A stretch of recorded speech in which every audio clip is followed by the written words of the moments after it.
Hello and welcome to ABS Africa Broadcasting Service, coming to you from the great state of Texas, precisely from Houston. It's a pleasure, as usual, to come to you with events and news taking place in the continent of Africa.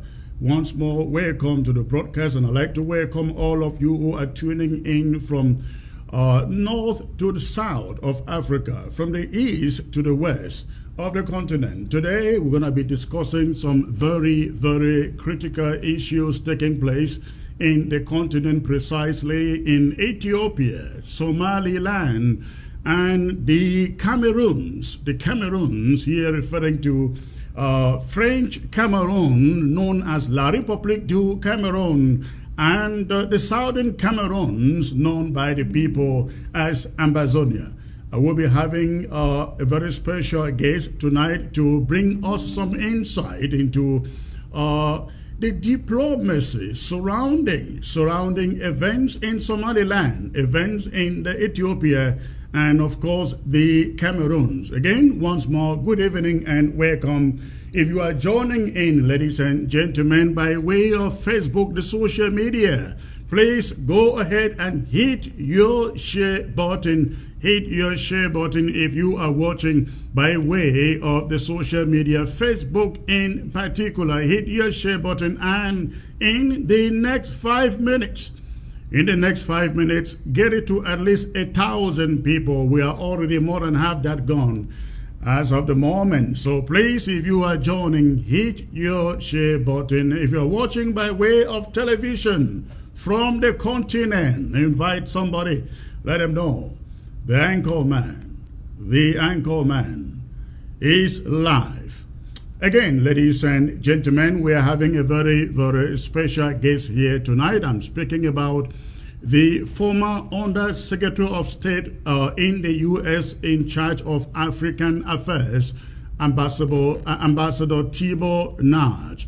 He will be joining me in a few minutes to discuss events in Ethiopia, in Somaliland, and in the southern Cameroons. As you are aware, Somaliland has gone for 30 years and counting, I believe, seeking, as an independent country, but still seeking recognition from the international community. Ethiopia has gone through conflict after conflict. At a moment in time, we thought Ethiopia was settling down to peace. Ethiopia escalated, crisis escalated, and Ethiopia is back into the news. In the southern Cameroons, we have a long-drawn battle between La République du Cameroun and the southern Cameroons, Ambazonia, going through a 5-year war, and counting, also with Ambazonians seeking a country of their own. We will have Ambassador Tibor again give us his take on events in these countries. Ambassador Tibor, sir, it's a great pleasure to have you here on the ABS Africa Broadcasting Service. Good afternoon, sir, from Washington, D.C. Good afternoon, Chris. I wish I could be there in Texas with you, because here in Washington, we're having a major snowstorm today. And of course, Texas is my home state in the United States. And, greetings to all in Texas. Thank you, sir. Ambassador, again, it's a great pleasure to have you here at ABC. We will delve into the issues right away. We're trying to cover a little bit much in the short time that you have with us here. Ambassador, I will start with this tweet that you put out a few days ago. That was precisely New Year's Eve. And this is what you said. You wrote, Ethiopia, my top 5 prayers for 2022. Ethiopia, peace, end to suffering. Cameroon, above, attention from IC. I guess that is Cameroon government coming to its senses. Somalia and Southern Sudan, governments which care about their people. Sudan, successful handoff. We leave it there, and you go about to talk about Somaliland there. If you can give us insight to what you were exactly trying to say here, Ambassador. Yeah. Okay. First of all, a very important point. We have to underline that I no longer speak for the United States government because my time as Assistant Secretary ended last January. So, now my opinions are my own. I mean, we have some long-term U.S. policies, which of course we can talk about.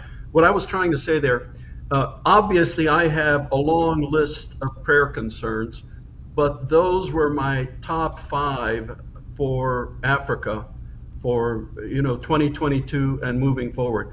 Some of them are relatively new. Some of them have been around for a long time.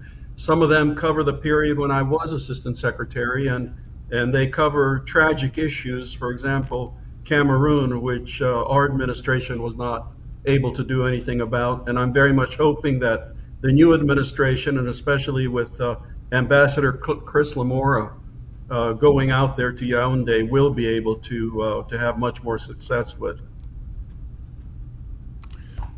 Thank you. When you mention Ethiopia and the Southern Sudan, Ethiopia, we know, had a period of relative peace until recently, I guess, in the past 18 months when crisis really escalated. What do you want to see happen in Ethiopia? Well, what I would, I wish we could all get into a time machine and go back and stop this before it started. I have also characterized this as probably one of the most needless wars in history. We could talk for hours about the historical forces, the dynamics, the ethnic dimensions at play here. What I would like to see more than anything else is that we have come to a point in the conflict where the TPLF made a play to try to threaten Addis Ababa. They were not successful in doing that. They have now withdrawn to Tigray. The federal government has said that they will not pursue the TPLF forces into Tigray. So we are at a moment of, a type of a stalemate, which might present an ideal opportunity to have actually a legal ceasefire and an armistice, and then the sides could undertake some serious discussions on how to move forward. Because, common sense dictates that this conflict will end. All conflicts end eventually. The question is, does it end now or does it go on for a long, long time? For example, the conflict in Somalia. So it is a moment which should not be lost, because every day further in this conflict builds up hatred, builds up resentment, makes it more difficult to start some kind of a reconciliation. When the conflict started, it was between the federal government and the TPLF. Unfortunately, this has been now ethnicized to where some non-Tigrayan Ethiopians look at Tigrayans as the enemy. The Tigrayans, they are flying the flag of that their region has been targeted for genocide. And others say that all TPLF members are terrorists, all Tigrayans are terrorists. It is a terrible situation, but right now it seems that Ethiopia truly is at a crossroads. If it turns in one direction, it will not only be more of the same suffering, but it will be much worse suffering. And if it turns in the other direction, there is a possibility to end the suffering right now. So that's basically what I would like to see. Wonderful. We will come back to that in a kind of a summary, but I'd like to show you something that you said recently about Somaliland. Let me see, I can put that up. You had this to say about Somaliland. Somaliland deserves a United Nations sponsored independence referendum, same as Eritrea had in 1993. International recognition of its success as a functioning state and nation long overdue. Let the people decide. Ambassador Nagy, sir, Somaliland is, I believe, the most peaceful and secure when you compare it to Somalia. Somaliland has gained independence, has obtained its own independence for over 30 years, with about 4 or 5 times free presidential elections. I was there a few months ago and I saw their economy, I saw what goes on in the political system, and I can say that politically and economically, they are even more stable than Somalia. The people of Somaliland has demonstrated so that they can govern themselves. Why do they need a referendum? Well, I wish you could make the argument you just made in front of the African Union. Whether it's a referendum or not a referendum, they need a process that is recognized by the international community to move them from the category of a de facto country to a de jure country.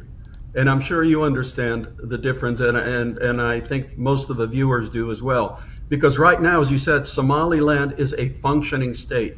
As a matter of fact, I am not an international attorney, but if we look at history, we can say that Somaliland existed as a de facto legal country for, I believe, at least 1 week before Somalia itself became a country, and right. The two joined together.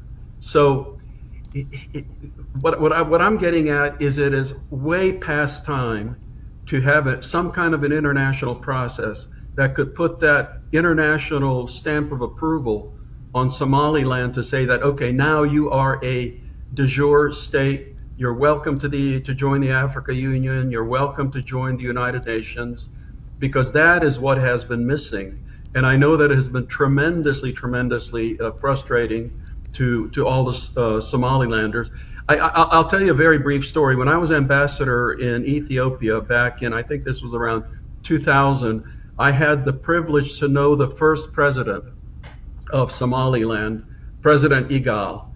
And he was, I met with him several times, and he was so frustrated because he could not get the United States to give him any kind of attention.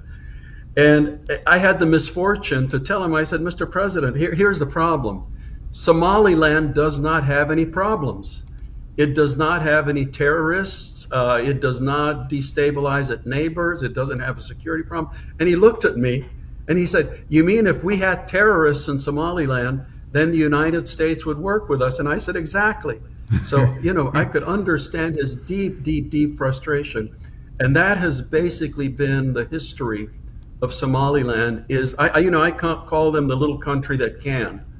They're very much a can-do country. They do not cause anybody any serious problems. They're taking care of their own affairs. They are thriving without any international development assistance.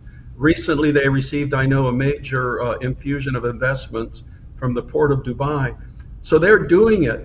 They are running their country more successfully than, I don't want to put a percentage, but a large percentage of other countries in the world, let's not just say Africa. And there's this frustration that they cannot get international recognition, because I know there is a whole line of countries that would be willing to be the second country to recognize them. The problem is getting that number one. And I know that recently they established relations with Taiwan, and I know that there are practical reasons for doing that. But because of the one China policy, Taiwan also has very limited international recognition as an independent country. So, there we are. Yeah, Ambassador, you are correct. And I think the sentiments that by now Somaliland should be recognized is quite huge out there. And you recall that Somaliland is the only country in the region that has no China relations in the area. And shouldn't you think that the USA should take advantage of that and do something? And the other question would be, what stops the US from saying to the rest of the world, Somaliland has demonstrated it can rule herself, let's recognize her and recognize her? Because if the US does that, the rest of the world will follow, isn't it? Yeah, as I said, I think there are a number of countries that are willing to be number two, but here's the problem. Remember, I'm not speaking for the U.S. government, okay? So I'm just going to talk about practicalities here.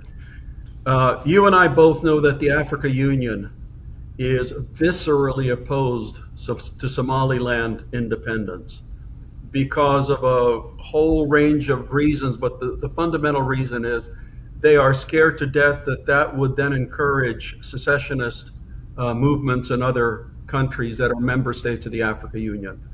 So that is a tremendous challenge to overcome, is to get the African Union to accept Somaliland. And that's why I was mentioning a referendum, because remember, the African Union embraced Eritrea's independence after the referendum. So that's one.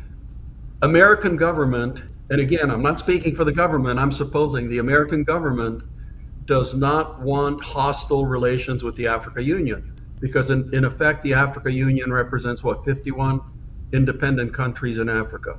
So that is one of the biggest problems to overcome. On the other hand, you mentioned a very practical reason why it would make a certain amount of sense for the American government to recognize Somaliland. And I am optimistic that in the next couple of years that there will be some positive movement in that direction. Now, talking about the African Union, Mr. Ambassador, you served in Africa for so many years. I think your political career was essentially spent in Africa, Nigeria, Cameroon, Ethiopia. You can name the rest.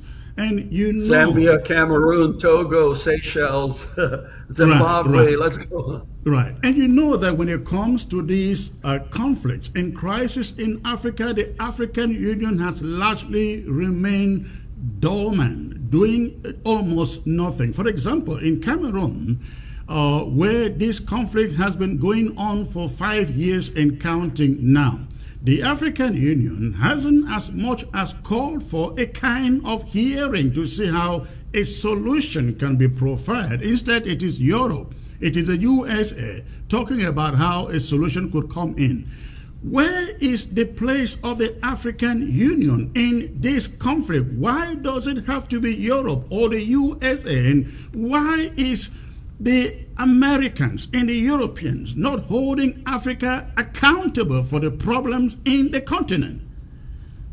Yeah, that is a very, very good question, because at the end of the day, it should be the African Union that should be looking at these problems. I cannot betray some of my private conversations when I was Assistant Secretary of State, but I think I also said on my Twitter account that among my greatest regrets of not being able to help resolve an issue was the one in Cameroon, exactly because of that. And all I can say is I did my best to interest as much of the international community as possible to take a much, much more proactive approach in Cameroon.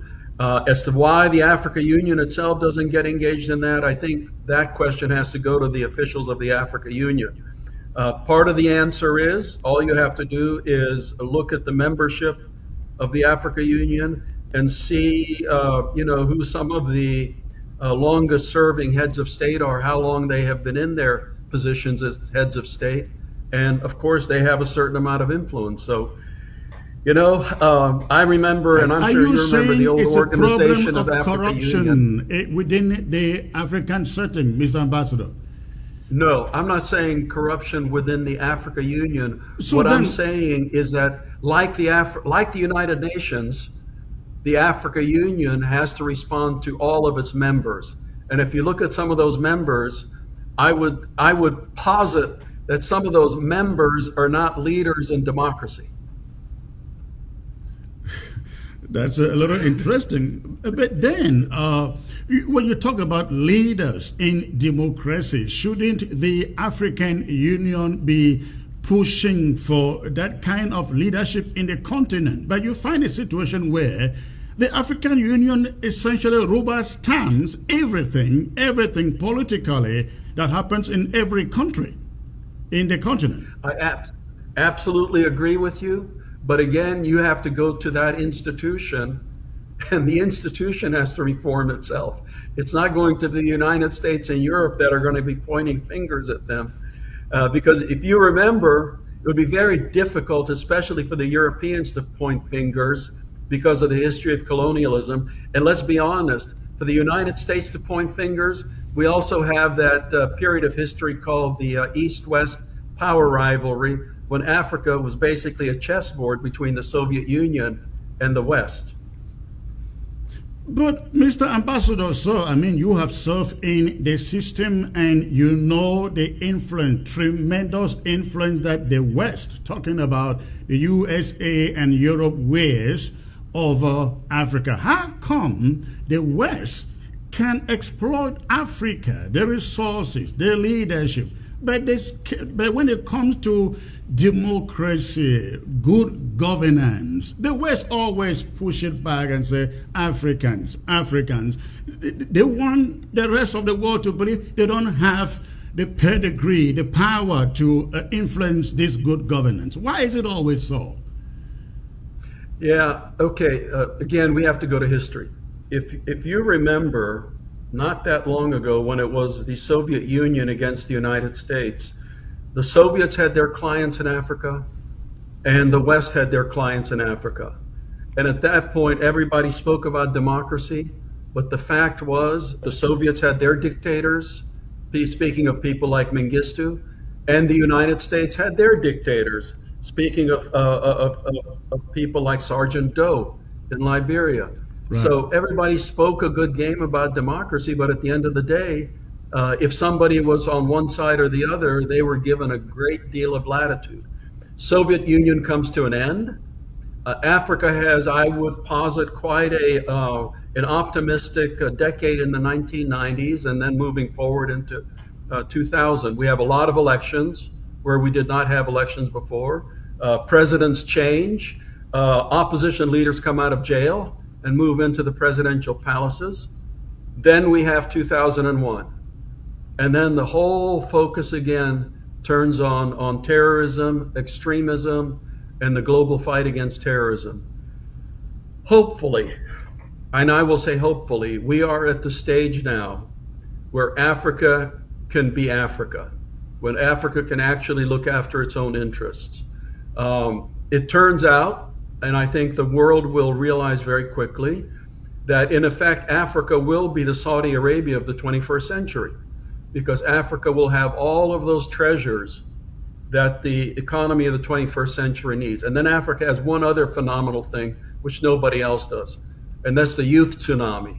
Africa will have the youngest population, will represent probably the largest single component of young people on earth, who I'm sure the rest of the world will look at as consumers. So, Africa has tremendous potential, and I'm praying that finally, Africa can live up to it.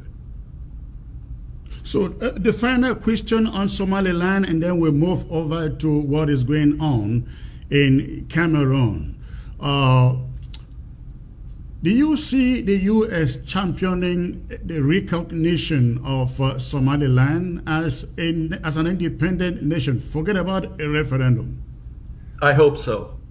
I absolutely hope so. And I can tell you, everybody thinks that the United States, it's the president who makes foreign policy, which is not true. In the United States, there are many, many components that figure into making foreign policy. Congress has a great deal. The private sector, businesses have a great deal, but also the communities. And as you well know, being in Houston, that those African diasporas that are politically active have a great deal of political influence with American politicians. So I detect within Washington now a growing sympathy for recognition of Somaliland. So that's why I said that I am more optimistic today than I have been before that the United States will move in that direction. And talking about the recognition of Somaliland, you know that one conflict that has also been ongoing, which is also about recognition, is that of the southern Cameroon's Ambazonia. And a number of solutions have been suggested to address the root causes to the ongoing conflict between Cameroon and of course, again, the southern Cameroon's Ambazonia for a long-lasting peace through a justice approach, an all-inclusive dialogue, which the Cameroon government referred to as a grand national dialogue, was considered flawed, even by you, sir, because it erroneously considered the conflict an internal problem. Hence, it failed to address the root causes, and it didn't include the conflicting parties. I am here referring to Southern Cameroonians or Ambazonians across the globe. Ambazonians say a referendum will be considered a repetition. In other words, Southern Cameroonians really do not want a referendum. It will be considered a repetition because United Nations General Assembly Resolution 1608 of 21st April 1960 granted independence to the Southern Cameroons as a result of a plebiscite of February 11, 1961, in which the indigents of the Southern Cameroons, then called British Trust Territory, expressed their will to be independent. 64 countries voted in that resolution to grant the Southern Cameroons their independence. Now, however, of course, we are all aware of the referendum that took place later on, in which the two parts of Cameroons came under one umbrella. But in the advent of this recent conflict, 3 surveys conducted in the course of the conflict have had Southern Cameroonians expressing their will to be an independent nation, an independent country. The first one was conducted by Cardinal Christian Toomey, whom I believe you know so well. The results showed 69% of Ambazonians, they want their own country. Then another one was conducted by the Coalition for Dialogue and Negotiation, which also indicated that 86% of Ambazonians, they want their independence. Then another one was also conducted very recently by CD from the ground. Back in Ambazonia, 68.5% concluded that Ambazonians want their independence. Now, there is also this idea of a neutral third-party mediation resonating through the U.S. Bipartisan Senate Resolution 684 of January 1st, 2021, which has been the most internationally endorsed solution as of date. Mr. Ambassador, sir, you were in Cameroon visiting with Paul Biya at the advent of this conflict, and I believe you had a message for him from the U.S. administration. Before I delve into the premise of this monologue I just presented to you, I'd like you to know, what message did you take to Mr. Biya, sir? Well, when I was in service, the U.S. government position was we very much supported the entirety of the Cameroonian state, and we urged the Cameroonian government to do everything possible to resolve the long-standing issue with the Anglophone areas.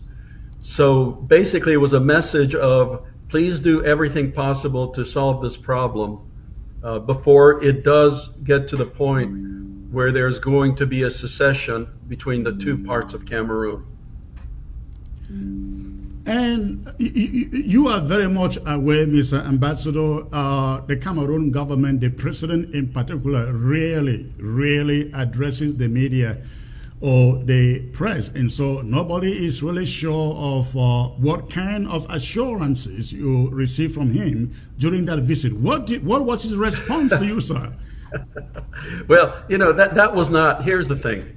Number one, we don't go into the intimacies of private communication, between countries. But I'll tell you one thing, every meeting I have had with Cameroonian officials, whether it was in Washington, whether it was at the United Nations in New York, whether it was in Yaoundé, the issue of Anglophone Cameroon always came up.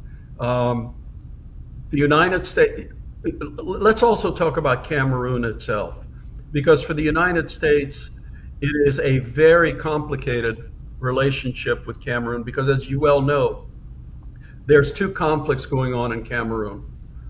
One of them is very much part of the global fight against extremism, which is in far north part of Cameroon, Lake Chad area, at Boko Haram, ISIS affiliates there. So in that regard, the United States had to work very closely with the Cameroonian state to help Cameroon fend off the extremists.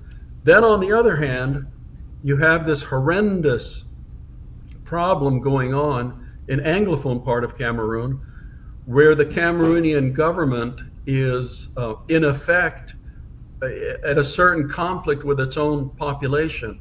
So the United States, on the one hand, had to work cooperatively with the Cameroonians on the northern problem, but at the same time, take them to task for committing human rights violations, excuse me, and violence against the Anglophone population. So that's kind of the background to the overall relationship. And then you had different parts, again, of the U.S. government, foreign policy establishment, focusing on different areas. But overlaying all of this, of course, is the ongoing problem that as long as the Cameroonian government treats the Anglophone population as second-class citizens, the problem will never go away.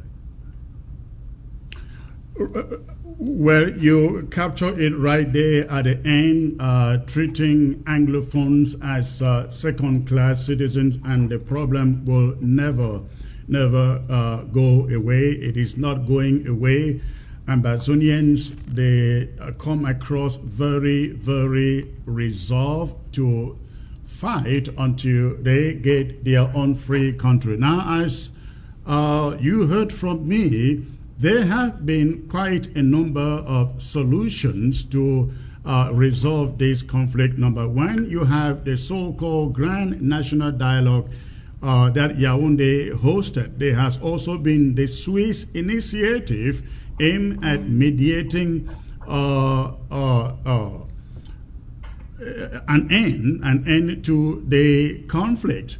Now, you have suggested very recently that if Cameroon thinks that it can win this war by the military, it is not going to happen. And at least for the first time in one of your tweets, you mentioned Ambazonia. Mr. Ambassador, that was a little strange, because you maybe because you are out of power now, so you could do that maybe. But honestly, Mr. Ambassador, Ambazonians, there are millions watching out there today, and we have close to 2,000 who are watching just on Facebook alone. In your mind, of course, you have said you are not here to put out U.S. policy, because you are no longer there, but you were there just about a year ago. In your mind, what do you see to be a solution to the conflict between the Southern Cameroons and Cameroon? Do you see going back to the root causes, talking about independence for Ambazonia as per UN General Assembly Resolution 1608 happening, sir? Here's the deal. I question the processes you mentioned, because are they processes to have a process, or are they processes to have a real outcome? To me, if something is just to have a process, then it's a total waste of time. That's one. Number two, and this I've never been able to get an answer for. The Anglophone population, do they have any kind of a hierarchy of leadership that could participate in some kind of a conference? Or is it a totally divided grouping where you have different people speaking for themselves? In other words, it is much easier to have some kind of a genuine conference if you're sitting across from somebody who absolutely represents their side. Right now, I understand that the Cameroonian government can play all kinds of games by, having these conferences, and then the people they're talking to do they really have real power? Do they have representation? Do they have a constituency? We can talk about surveys, but who knows the correctness of the data that's behind the surveys? In other words, to have a real summit, to have a real process that will lead to an outcome, you need to have participants who represent somebody. So I don't personally, and even while I was in office, I never got a sense of the Anglophone side and who represents who. Now, as you well know, whenever there's an independence struggle, what usually happens, unfortunately, is that sooner or later the most violent group takes charge of the entire independence struggle. We've seen that over and over and over again. And is that what is happening in this struggle? I don't know. Number two, is the Cameroonian diaspora, especially in the United States, are they united? Because as you well know, the Ethiopian diaspora is terribly divided. You have two segments that are much as war at each other with words as the sides there. Are there genuine representatives of the Cameroonian diaspora that can engage with U.S. Political forces, whether it's members of Congress or going to the State Department and talking? Because as you well know, in America, our politicians pay attention to the voters. Our politicians pay attention to political forces because the United States has so many interests around the world, and they take up so much of the attention of the United States that unless there is a political force behind any particular issue, it is not going to be looked at in a long-term serious way. So those are the questions, that the American government would have to see. Number one, are the Anglophones united in the solution that they absolutely want? Number two, are there genuine representatives of the Anglophone population who really do speak for the entire population as opposed to a small group? And number three, has the Cameroonian government absolutely just played games and not been serious in any kind of process, so that the Anglophones have absolutely every right to take their grievances on the road to independence, so that it would eventually lead to an independent Ambazonia? Mr. Ambassador, sir, we have heard this theme of division within the Southern Cameroon's populace again and again and again. But won't you agree that, just as you've quoted Ethiopia, won't you agree that in every conflict or movement such as that of Cameroon and the Southern Cameroons, you will always have divisions, isn't it? For example, in apartheid South Africa, they did not all agree. People like Chief Buthelezi, though they wanted some rights for the black majority, were fraternizing with the white minority. Even in the USA, when they fought for a free America, there was a faction who would prefer to remain with England. So you have in the Southern Cameroon struggle, I think basically the same kind of division. And so I believe to expect that everybody in the leadership comes under the same tent and agree on the same principle is kind of unrealistic, isn't it? However, in the United States, even as you say, a majority of the Americans actually wanted to stay with Great Britain. The rebel side did have a command structure.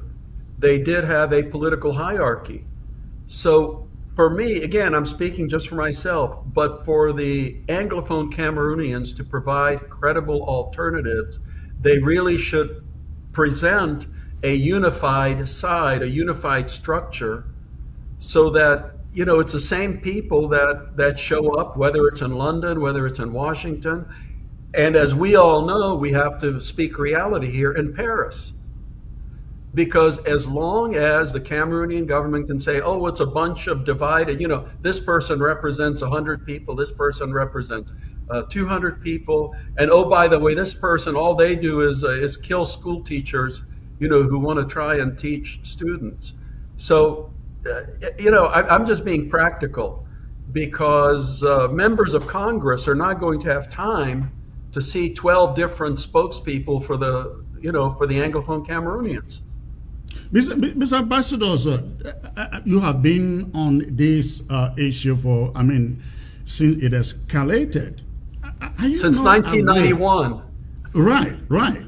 Are you not aware that there is the interim government of Ambazonia that is essentially prosecuting the war on the ground? It commands the fighting force on the ground, and it commands the diplomatic aspect of the struggle. Do they have a foreign minister? They do, sir. Well, are you saying that you were never contacted during your tenure in office? No, I was not. I was absolutely not. I had many, many visits from the Cameroonian government and the Cameroonian embassy, but I was never once contacted by somebody, who was allegedly the foreign minister of the whole Anglophone cause. And we need to get the practicalities. I deal in the practical and the realistic, not the ideological or the ideal. That's the kind of thing that needs publicity. It needs the Cameroonian communities to promote it, and it needs a fairly robust, diplomatic outreach. As we have discussed, of course, Somaliland is a functioning state. So for Somaliland, it's quite easy to send around their representatives. But during the American War of Independence, how active the revolutionaries were in promoting the point of view of those who wanted to break away from England. Apart from the division that you just mentioned, what would you be expecting the Ambazonian diaspora, the interim government again that prosecutes the struggle, to be doing, sir? Well, if they're that interested, they better be sending delegations to Congress and corresponding with their members of Congress, writing op-eds for the newspapers. I'll tell you, during my time as Assistant Secretary, I think in those years I heard from a handful of members of Congress.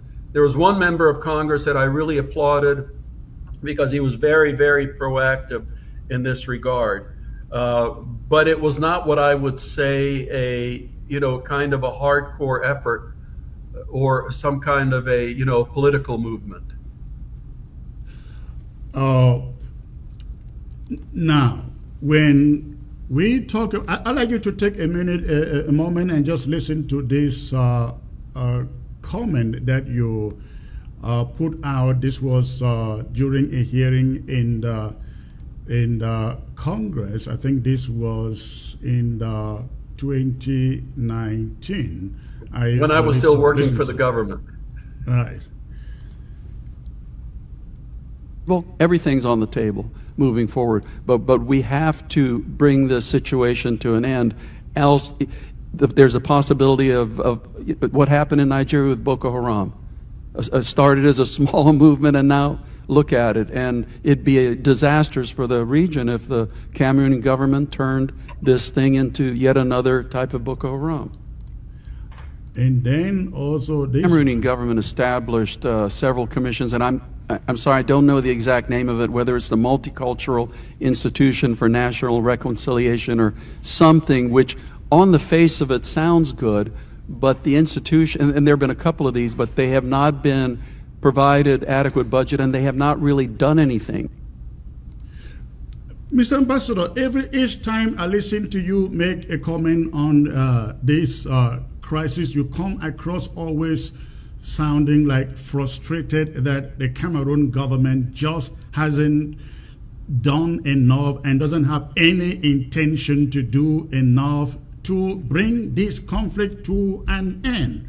Why is the international community not running down some sanctions on the regime in spite of the thousands, sir, that the military in Cameroon continues to kill? And you have seen images of charred towns and villages caused by the Cameroon army. Why is the international community really not doing enough, sir? Do you want the diplomatic answer or the real answer? The real answer, sir. All right. Now, and I have to add one thing. You know, I would get, you well know, because you see the pictures through these awful, god-awful photos of the human rights violations being committed by the security forces. And then, of course, the Cameroonian ambassador shows up with his own book, you know, that shows pictures of teachers who've had their hands cut off and gendarmes, you know, who have been killed. You know, so the violations are awful, no matter who commits them against who. But for the international community is seized with so many crises in so many places that there's only 24 hours in the day to focus on one crisis or another. That's why, unfortunately, whether it is Cameroon, whether it is Somalia, whether it is Eastern Congo, whether it is Myanmar, these awful crises which go on and on forever, and people are losing their lives, and women are being raped, and there's horrible abuse. They just tend to be under the radar of the international community as opposed to an Afghanistan. So that's why I'm saying that to give these types of crises the focus that they deserve, there needs to be political mobilization, and people need to point to it themselves in engaging with their political leadership. You know, you mentioned a minute ago that every time in my recordings, I sound frustrated in that I don't think that the Cameroonian government is taking it seriously. And of course, I'm frustrated, and I was always frustrated. I was frustrated the first day I came on the job because, of course, they weren't taking it seriously. They were going through a process. They were going through delaying tactics. They were just hoping that this situation goes away. And since I'm a historian, my history tells me that the situation is not going to go away. It's going to get worse and worse and worse.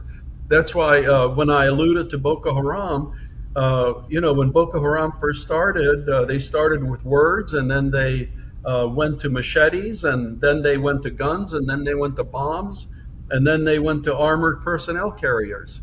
And these types of these types of conflicts just have a way to grow and grow and grow. And then when the government finally pays attention, it is way out of control. I mean, you and I both know that early when this, when this crisis started, the Cameroon government, by exercising genuine goodwill, could have ended it very, very quickly. They did not. And, you know, whatever data you cite for surveys, I'm sure that today there are many more people who favor an independent Ambazonia than there were when the polls were taken. So to me, it is a huge tragedy. It's an unnecessary tragedy, and the Cameroonian government, by exercising wisdom, could have ended it.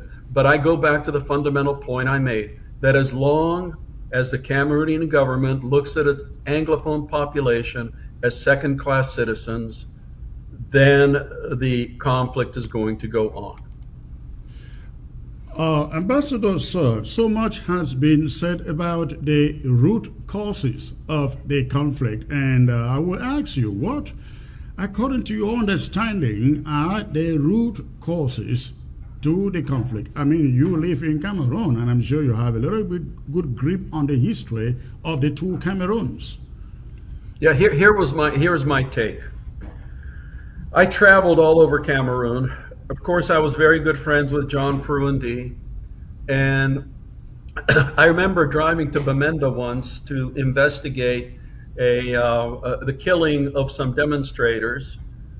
And I get to Bamenda and I meet with the governor, who's a francophone and doesn't speak English.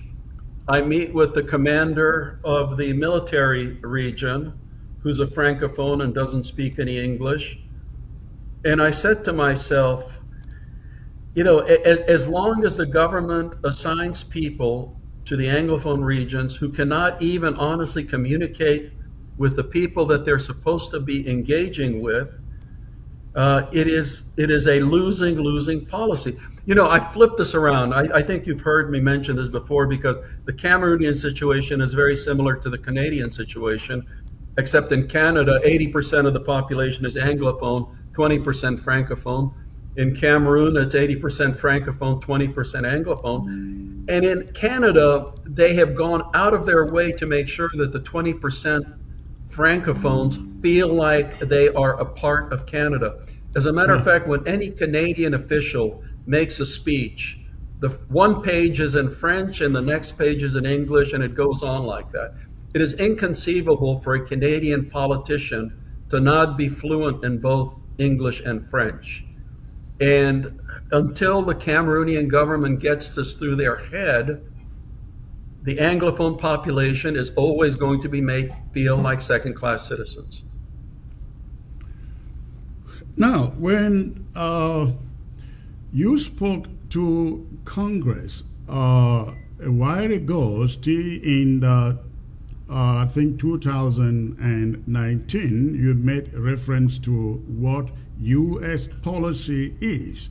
And you stated in that presentation that U.S. policy is to maintain the current borders of Cameroon. We're wondering what you mean by the current borders. Do you see the possibility, sir, in the future of the U.S. recognizing the borders of the southern Cameroons at independence?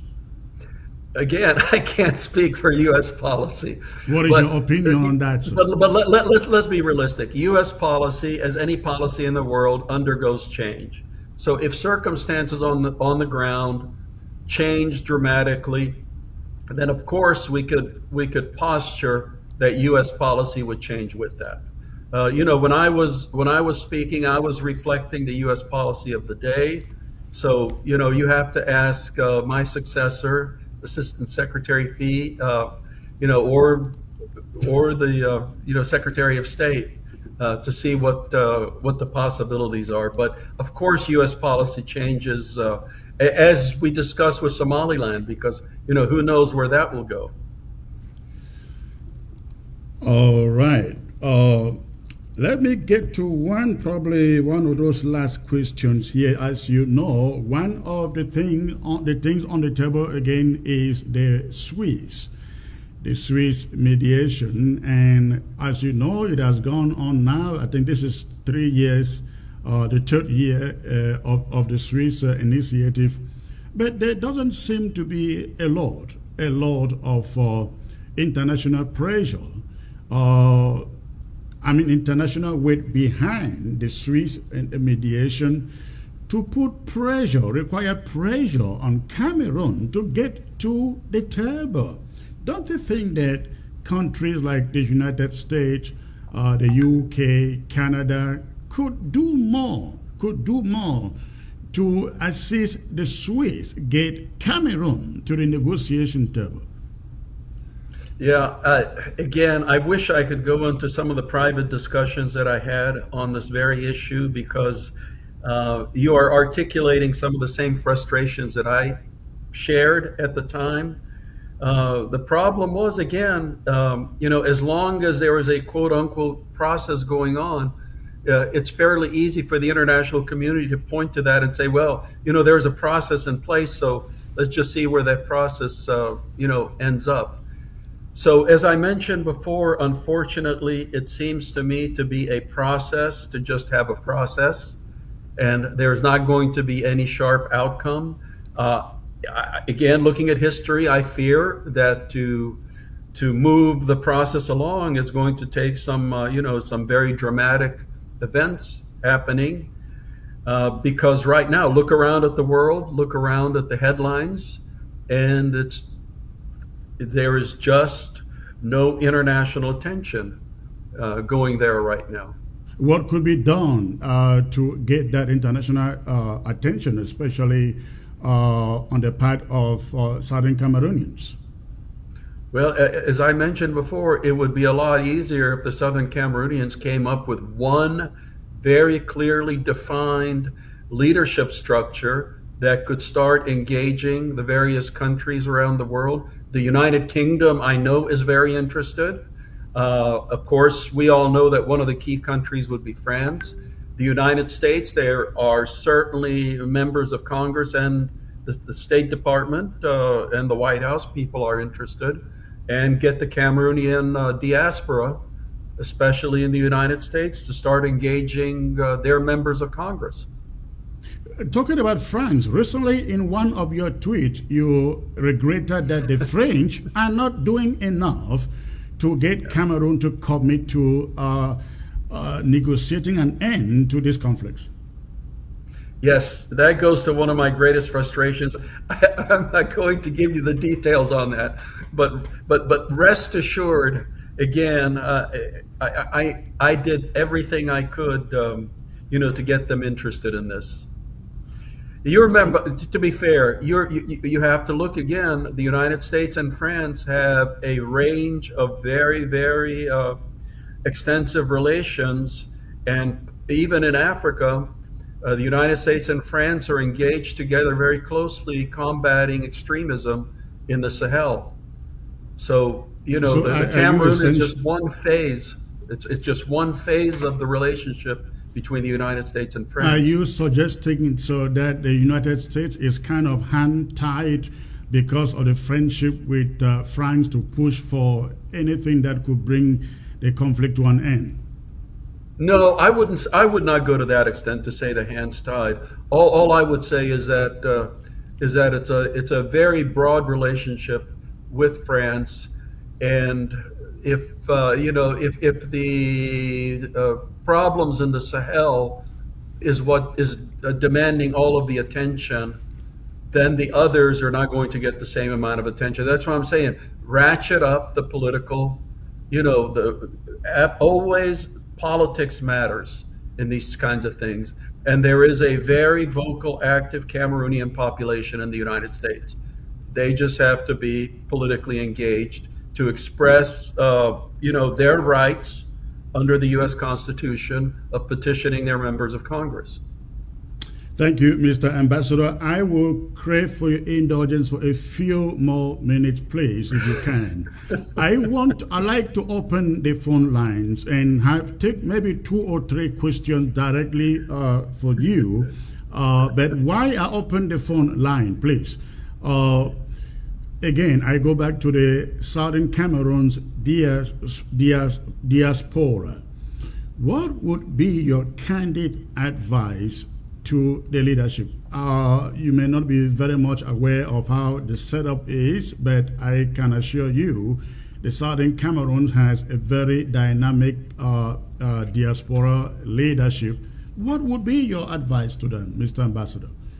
My advice would be personal engagement with members of Congress behind in their offices and with the staffers, with the staff of the various committees, because it's all well and good to write letters to newspapers and 20-page academic treatises, but let's be honest. There's so many issues that are being followed that's not going to, as we say in America, move the needle. Moving the needle it means political engagement. Thank you, sir. I will take this caller here. I guess he has a question for you. Hello. Chris. Hello, sir. Greetings, Chris. This is Prince Jake. I want to say great interview with the Ambassador Tibor Nagy there. I just want to ask one quick question to Ambassador Tibor Nagy. He has been talking in regards to unity in purpose. I want him to talk or to tell the people of Southern Cameroon's Ambazonia what he thinks like is our way focus, like our way to push forward with the revolution, because he has been saying like we are divided. You have one leader here with 100 people. Is he in any way trying to tell the people of Ambazonians that if we have to succeed in this war, we have to all come up in one group in a unifying purpose, or with one group with a unifying focus? All right, thank you. Thank you. Let Ambassador to your question, please. Mr. Ambassador, sir. Yeah, I cannot be a cheerleader for the conflict. Yeah, I mean, you know that. But all I can say is, people have a right for their petitions to be heard. People need to organize. They need to decide what their goals are, how best to pursue those goals, and they have to make their wishes known to those people who are in influence, whether it's going to the United Nations, whether it's, going to members of the U.S. government, whether it's going to the British government, and yes, engaging with the French government, because all of the, everybody that has an interest and an involvement in this needs to be engaged, including you have to talk about Nigeria, because Nigeria has huge critical interests in what happens on its Cameroonian border. I wish we had much more time to get into a little bit into that particular angle with Nigeria, but let me get to the next caller here. Hello. Hello, Secretary Chris. This is Patrick calling from the state of Indiana. Okay, Thank you, Mr. Ambassador. Thank you so much, Mr. Ambassador, for coming to this show and to listen to the plight of the Ambazonian people. I would like to know, since you were Assistant Secretary of State for African Affairs, and you are not still there now, do you still have conversations with those who are there about what is going on in Cameroon to advise them on what they can do to help the situation? Thank you. Yeah, Thank you, Mr. Ambassador, please. Yeah, obviously, those of us in the U.S. government, whether we are Democrats or Republicans or nonpartisan, who follow Africa, it's not a very big group, so everybody knows each other. I will say the Cameroonians, all of them, are lucky to be getting the next ambassador, Ambassador Chris Lamora. Ambassador Chris had an earlier tour in Cameroon. I think he arrived in Douala about the time that I was finishing my time there, when I was deputy ambassador to Ambassador Cook. So yes, the people who are involved in Africa do engage with each other. And Cameroon has been one of the big concerns amongst American Africanists since the problems have started, because unfortunately, I think a lot of people saw the way the situation was going to go.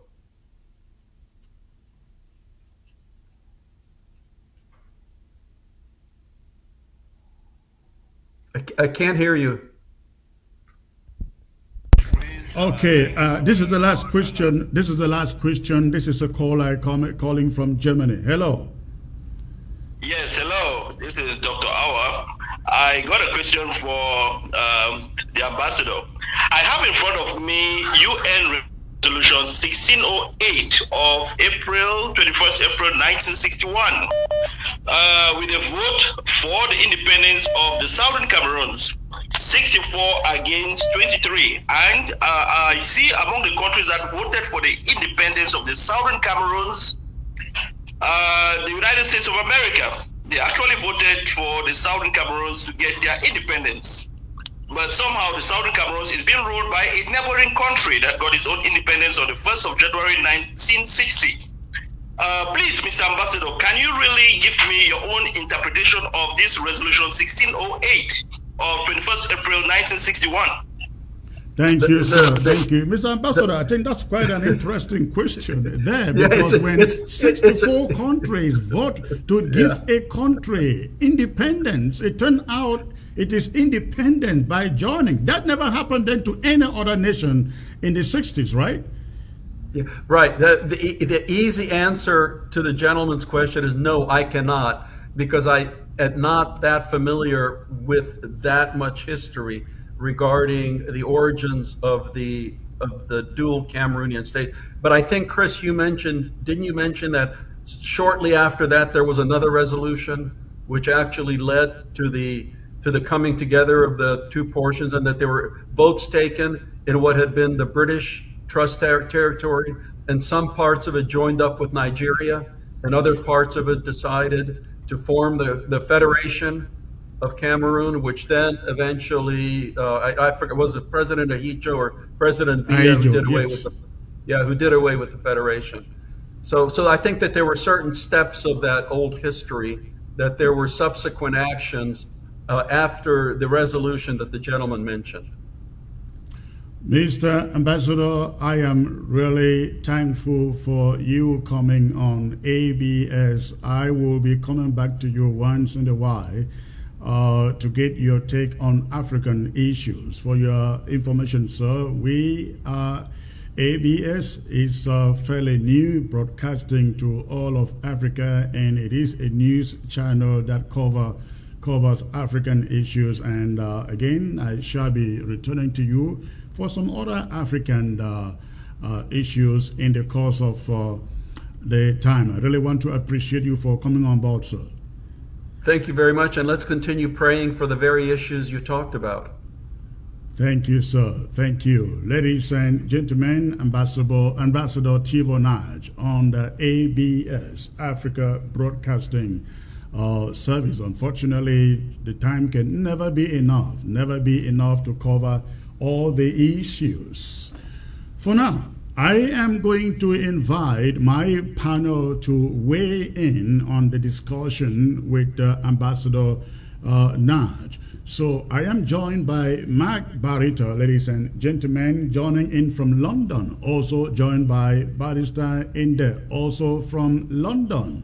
Also joined by Mike Fusi, joining from I think Pennsylvania, Philadelphia, I believe. Ladies and gentlemen, it's a pleasure to have you, sir. Barrister Inde, pleasure to have you. Well, it's a pleasure to be here, Secretary Chris. Let me take the before you get into start commenting on this, ladies and gentlemen, I'd just like to let you know Barrister Inde is the former chair of the Judiciary Council here at the interim government of Ambazonia. I am also being joined by Mark Barita, all the way from London. He is a familiar face. Mark, good to see you, sir. Thank you, Comrade Chris, and thanks for inviting me to give our take on Ambassador Tibor Nagy very interesting interview. All right, and also with me is Mike Fusi. It appears that Mike Fusi is frozen. I don't think this image I see is live. The image is not live. I hope you will reconnect to contribute in the panel. Let me start with you, Barrister Inde. You listen carefully to Ambassador Nagy talk about the issues that we all know, pertaining to the struggle for Ambazonian independence. I think he has moved drastically from the standpoint of he doesn't see a free and independent Ambazonia when he was under Secretary of State for African Affairs to seeing the possibility, a window of an opportunity for Ambazonia to become a free country. I don't know whether that is the same thing you saw in his responses here, Barisanda. Thank you once again, Secretary Chris. Before I answer that question, I would want to wish Happy New Year to all our people of Ambazonia on the ground and in the diaspora. I want to wish them well for this year, and it is my fervent wish that let 2022 be that year that would enable us to see Ambaland. Now, coming back to your question, Secretary Chris, I have witnessed one of the greatest interviews that has been conducted on any Ambazonian platform. This is great, and I just want to express my opinion concerning all the issues that have been presented by Tibor Nagy.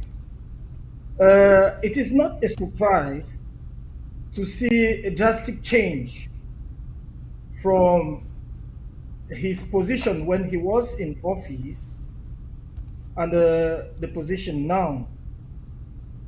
I give him the credibility and the courage for coming out now and making such powerful and profound pronouncements in favor of our struggle, which is a complete and a drastic change from the position he had when he was in office. And it is understood.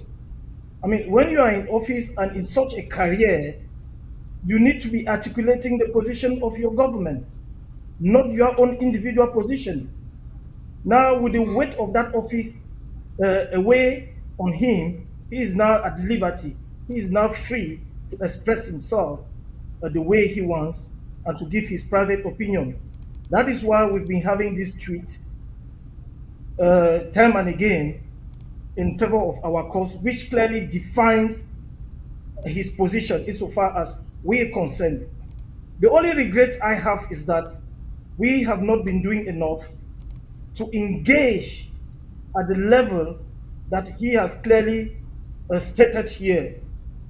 We should have been doing more, and also to hear that nobody from the interim government has met Tibor Nagy. I will not take that as an overstatement. I would think that maybe we have not engaged with him, but we've engaged with others who are of equal standard and level with him. So I will say that we have not yet reached Tibor Nagy. The Foreign Department is working towards that. It is going to happen. But we need to have that type of swift and rapid structure that can take advantage of such pronouncement in our favor and make sure that we gather the best out of it to support our nation and to support the government. Thank you, Secretary Chris. Thank you. Let me get to Mark. Mark, give me your take listening to Ambassador Nagy out there. What did you take home from him? I think what I took away from Ambassador Nagy's interview, what I took away from Ambassador Nagy's interview just recently, this sentence, he said, if circumstances on the ground change, then U.S. policy can change as well. That is something I guess within the course of this analysis, we are going to come back to it more strong. But I think his overview was strong, and he gave a statement different from what he was saying while he was in office, and that just made me now to conclude that we shouldn't take seriously what diplomats say while in office, like when they said they may be talking about the official position of the government at that time. I think he touched a couple of issues: the root causes on the Swiss initiative, advice to diaspora leadership, and a number of things. Yeah, I'm going to come back on that. Okay, wonderful. One thing, he touched on a number of things that I would really like us to delve into and give our opinion on that. And one of the things he talked about was the divisions between the different factions, leadership groups prosecuting the Ambazonian struggle. Barrister, let me get back to you on this. What is your take on that, sir? Yes, Secretary Chris. What Tibor Nagy has stated, insofar as our divisions are concerned, is I'm talking live. it's Go not out. hidden. It is something that all of us know, that we need unity to be able to move forward. It is said that, commonly said that, together we are strong, and divided we fall. I mean, that is just it. We are not here saying that we could automatically merge into one structure. It is not that. We could still devise a means by which we could collaborate. You stay where you are. But when there are issues that are very important for us to move forward, we can collaborate on those issues, on those points only. And everybody stays where he is until we reach that stage where there shall be competition amongst us. I mean, it is not that difficult to obtain this. But why are we not obtaining this? That is the hard question. Barita, your take on that about the divisions that you mentioned, and again, it's a theme that has been resonating left and right all the time. What was your take on that? I think the ambassador also did mention about the division that also happened in Ethiopia. We remember he mentioned that there was a huge division that happens also in Ethiopia, and he acknowledges the fact that across revolutions and so we are going to have this type of division. With the case of Ambazonia, I think ours has been too prominent because we have portrayed a lot of negative division rather than positive division. So I think what he was trying to say, despite that we are different in our ranks, we should be able to showcase to the world, showcase to the international community a type of positive division. And when I talk about positive division, I'm talking to a type of division where I wouldn't so attack the personality of group A, person A against group B, person B. No, rally against, rally towards common initiatives. Personally, I think 2022 should be the year that Ambazonians we should rally towards positive division. If we cannot come together as one big group, which I think it is impossible considering our history and the different objectives. But there is a way we can collaborate in a way that puts Ambazonian first, and in that way the international community is going to capture that. So the international community, they capture a lot of negativity from within ourselves, and you know that negative things make news more than positive issues. And like Tibor said, the world has a lot of things going on. There are a lot of things that the world wants to focus. So if they have to put interest on the case of Amazonia, it has to come from us in the diaspora. We have a larger role to play, and this brings about what you spoke about, political mobilization from us in the diaspora. We can achieve that if we put some of our differences aside and focus on the bigger picture, which is Ambazonia. And Mike, I will take it back to you.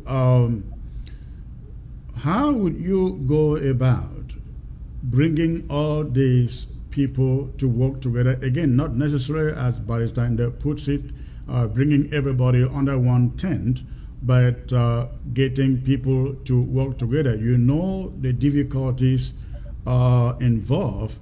There are the overwhelming majority of Ambazonians believe, for example, that the ADF doesn't fight because you cannot see where they fight. But when it comes to bringing people to collaborate, where do you start? And how do you get these people working as a team under these circumstances? I believe we can get everyone working as a team if we just, number one, forgive ourselves, and then two, we reconcile. If we forgive ourselves, then we reconcile, then I think we are going to get to a point where we can collaborate. Chris, you and I were in Zaria. You remember what happened in Zaria, and after that, Tibor called you into his government. I know that many people have we've had our differences. Even when I came live during the last show, I've seen a lot of videos going around, people bringing back my past statements. Yes, I agree that we have said a couple of things within past. We've done things, we've said things, but for the love.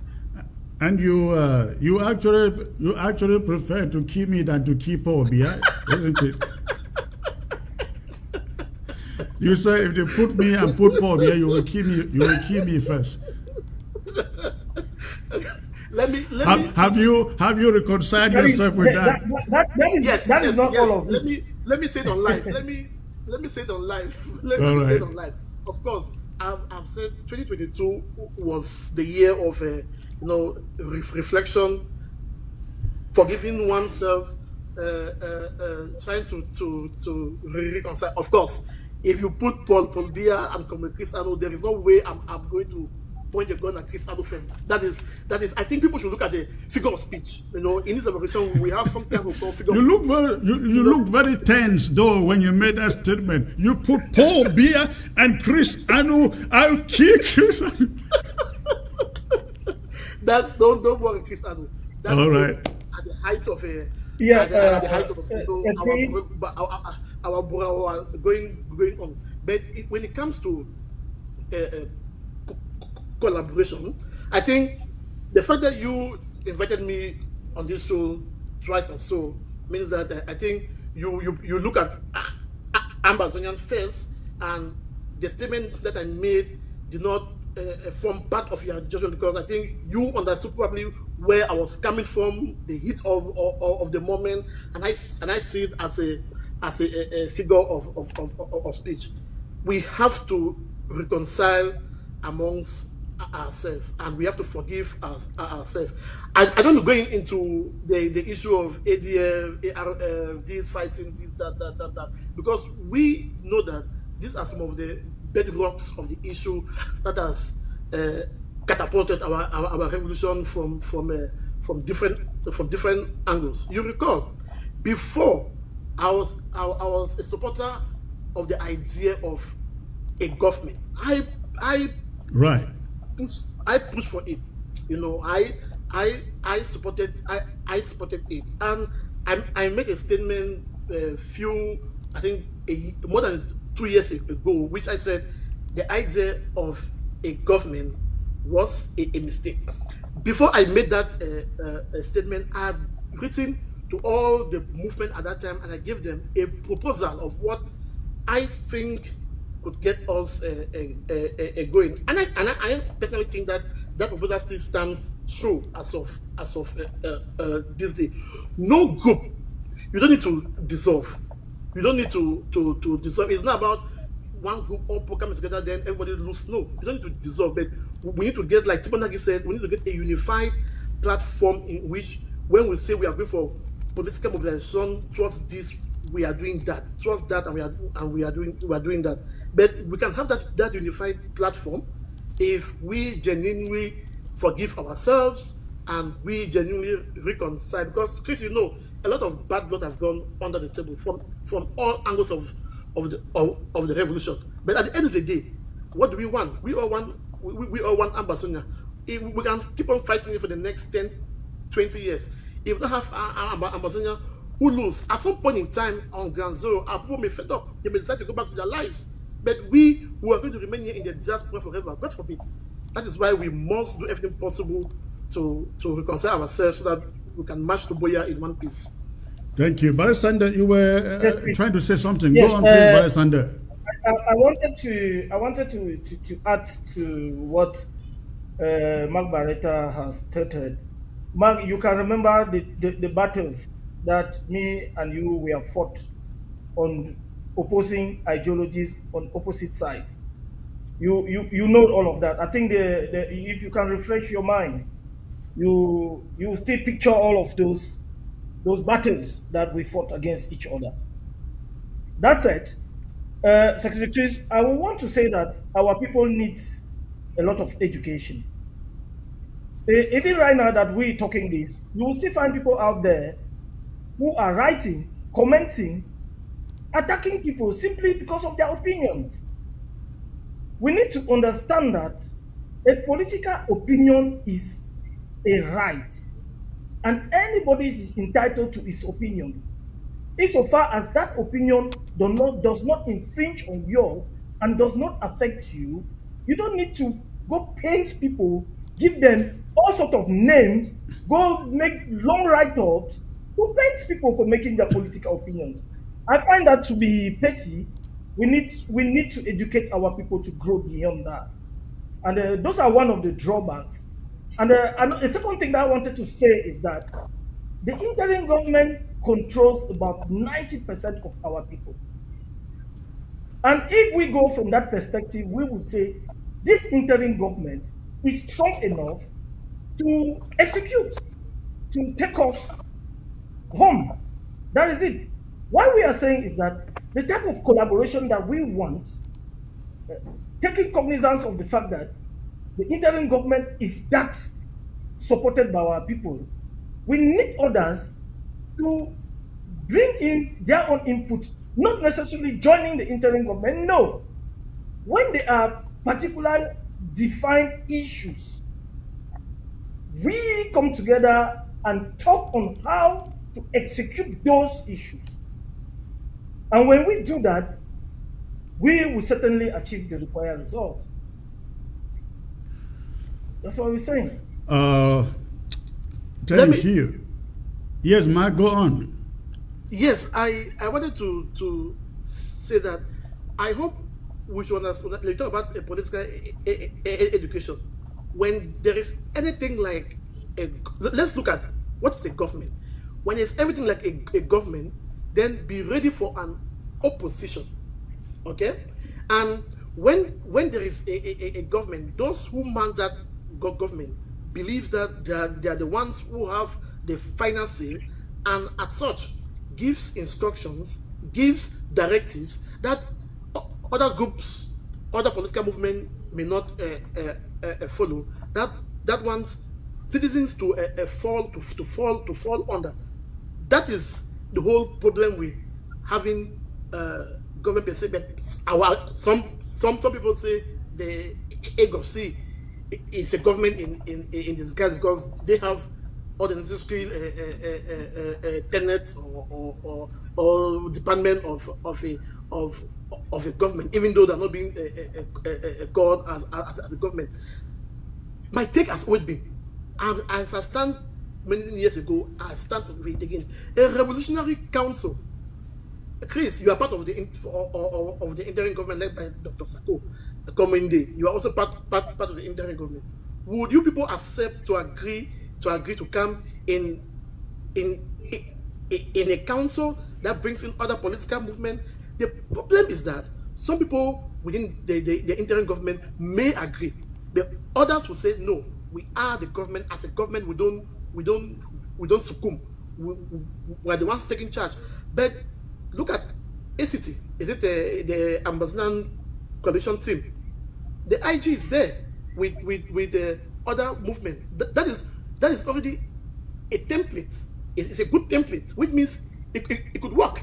It could work if we. How about, Mark, instead of talking about a revolutionary council, we look at the Ambazonia coalition team, and we'll say, hey, we'll start from there and say, everybody, please get into ARC. Because when you talk about a revolutionary council, you have to realize that there are some structures in place that at this moment there is no way we can do away with them in order to have a revolutionary council. Take, for instance, county by county or LGA by LGA. You will agree with me,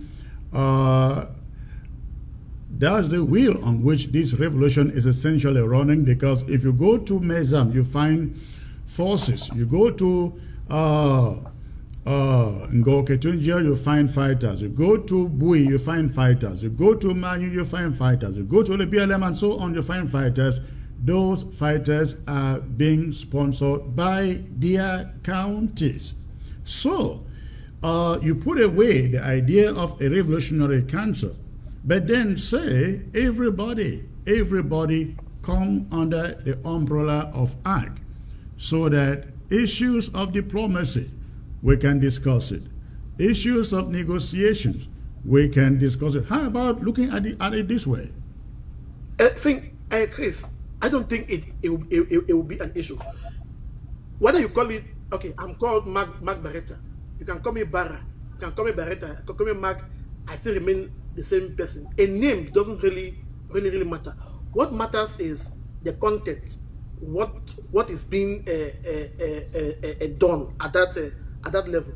It takes political discourse. It takes consultations. Somebody somewhere must begin this conversation.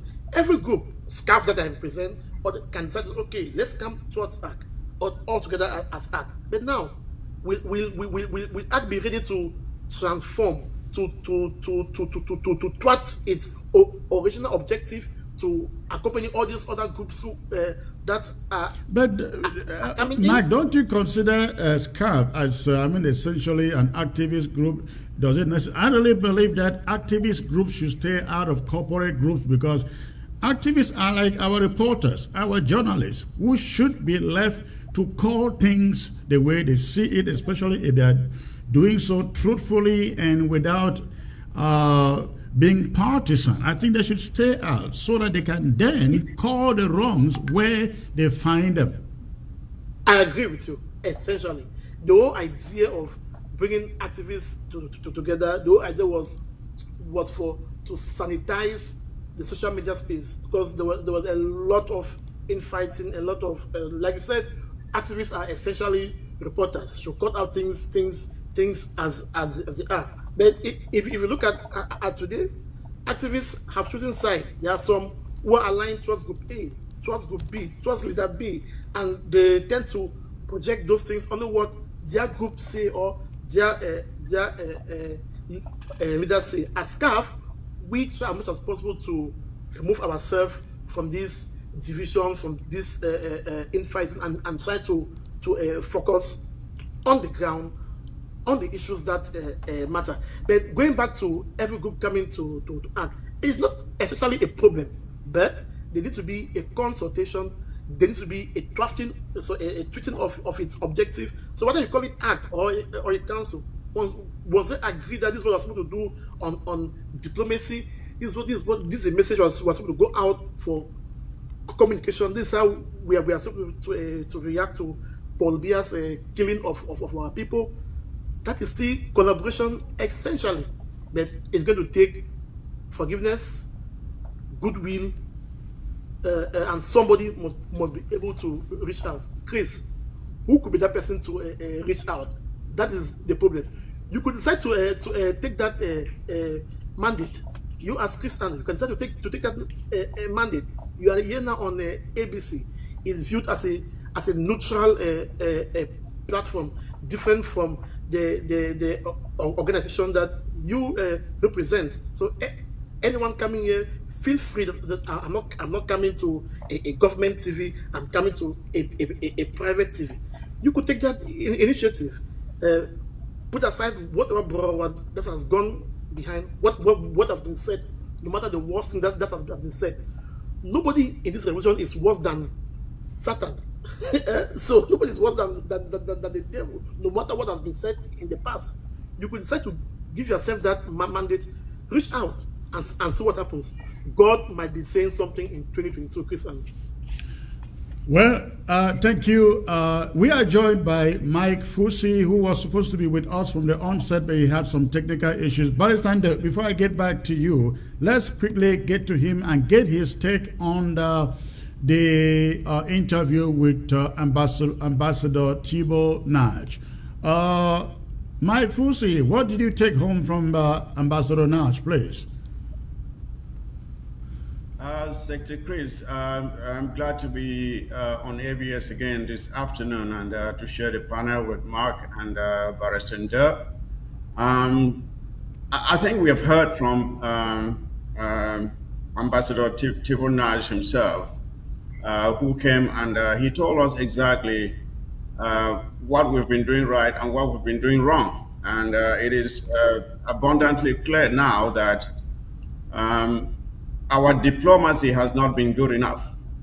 We have fallen short as far as our diplomacy is concerned.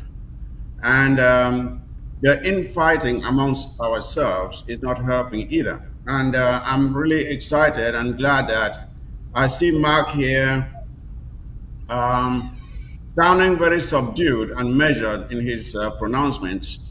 And I hope that this will be a new beginning going forward, because we know that Mark has said some very not very tasteful things in the past about those he disagreed with. We can, as he is now saying himself, we can disagree, but we don't necessarily have to hate each other. We are fighting for the same nation. We have the same destination, and if we're truly going to the same place, why then should we cut each other's limbs just to get there and depend on and be handicapped when we get home? We have to make sure that the way we communicate with each other, and that's what I said earlier when I appeared here last was it a couple of days ago, and I said there is no need that because I disagree with you I have to call you names. I listen to my ideas, I listen to your ideas. Let's have a debate. The better idea wins, and the better idea wins for Ambazonia. But when we come out and instead of arguing on the facts, we start name calling, and then people on the international stage look at us and they say these people are not ready for prime time. These people are not mature enough. They don't know what it means to have a free country. If they can be this angry and they can have this much hate for each other when they are out here, how much more when they have the country? So we should think about this and know that how we behave with each other reflects on what people think the new Ambazonia will look like. And people don't want to have a new country just to go in again to start trying to separate people because they have a civil war. So we have to cultivate some civility in our discourse and let our ideas and our ideas only speak for themselves. And we should be willing to accept when someone else has a better idea. It must not be our way. If we learn this and come together, I have said before, we have won this war. We are the ones holding ourselves behind. We are the ones holding ourselves behind. It's not La Republique. La Republique is already beaten. They don't know what to do. They can't even contain their own internal problems. A country where the leader has not been seen for almost a year, he comes out like a mummified mummy with steroids pumped in him, and then he comes out and says he's making a speech. And we sit here instead of just claiming our independence, and we're wasting time. It's up to us. Let us ramp up. We should ramp up our diplomacy, come together, put our best ideas forward, make the decisions that are best for Ambazonia, not for any single individual. It's not about anybody. It's about our nation, Ambazonia. And the world knows that we are right. Nobody has come out to condemn us for daring to stir an uprising because they know we are right. When they come out, they blame the Republic for the violence. Nobody has ever said you don't have a right to claim your independence because they know we deserve it. But they are not going to give it to us. We have to take it. It's up to us to take it. That is how it has been done everywhere. The United States did it. Rwanda did it. South Africa did it. In every instance, it is the people who rise up and take their rights. It's never given. So I hope we realize what we have been doing wrong and we correct our mistakes and march forward. In the few minutes that we got left before we get to the phone calls, I would then like the three of you. I think Mark has already made some suggestions. I will start with Ballista in there. Proposing solutions, the way forward. How can we arrive at this unity, or you call it reconciliation, collaboration? What would be the way forward, Ballista? Yes, thank you again, Secretary Chris. There are some of those words that I don't like using, like collaboration, because those words have been given different connotation amongst our community, especially in the diaspora. What I will say is that right now in this struggle, we've got two main structures. We have the counties and the LGAs, and then we have Team Act. Every Ambazonian belongs to a county or an LGA. It is very simple for you to go identify where your county is, where your LGA is, and you join that structure. It starts from there. Secondly, if our people were honest enough, you won't find a group of people, a group of associations, some of them, barely the founder. They met themselves in Canada, and they say they're holding a conference to forge unity, whereas we already have a well-structured organization that is already there, and it's been existing for more than 2 years today. I mean, Team Act. Was it not easy for them just to identify themselves with Team Act and say, okay, we are now coming to endorse this process and be part of it, so that we can forge that unity right here? Was there that imperative need to go to Canada, create another structure, bring up other problems, compound the issues? This is it. It is very easy. We have those two main structures. From the moment we will start identifying with those two main structures, this problem of unity, confrontation, collaboration would have had a beginning solution. All right. Mike Fusi, what would be the way to go to arrive at unity, collaboration, reconciliation, any of the above? Someone needs to pick the ball, take that responsibility, and make the calls to those who matter. I hope the interim government will do that. Because this idea of it must be done my own way is delaying our arrival in Boya.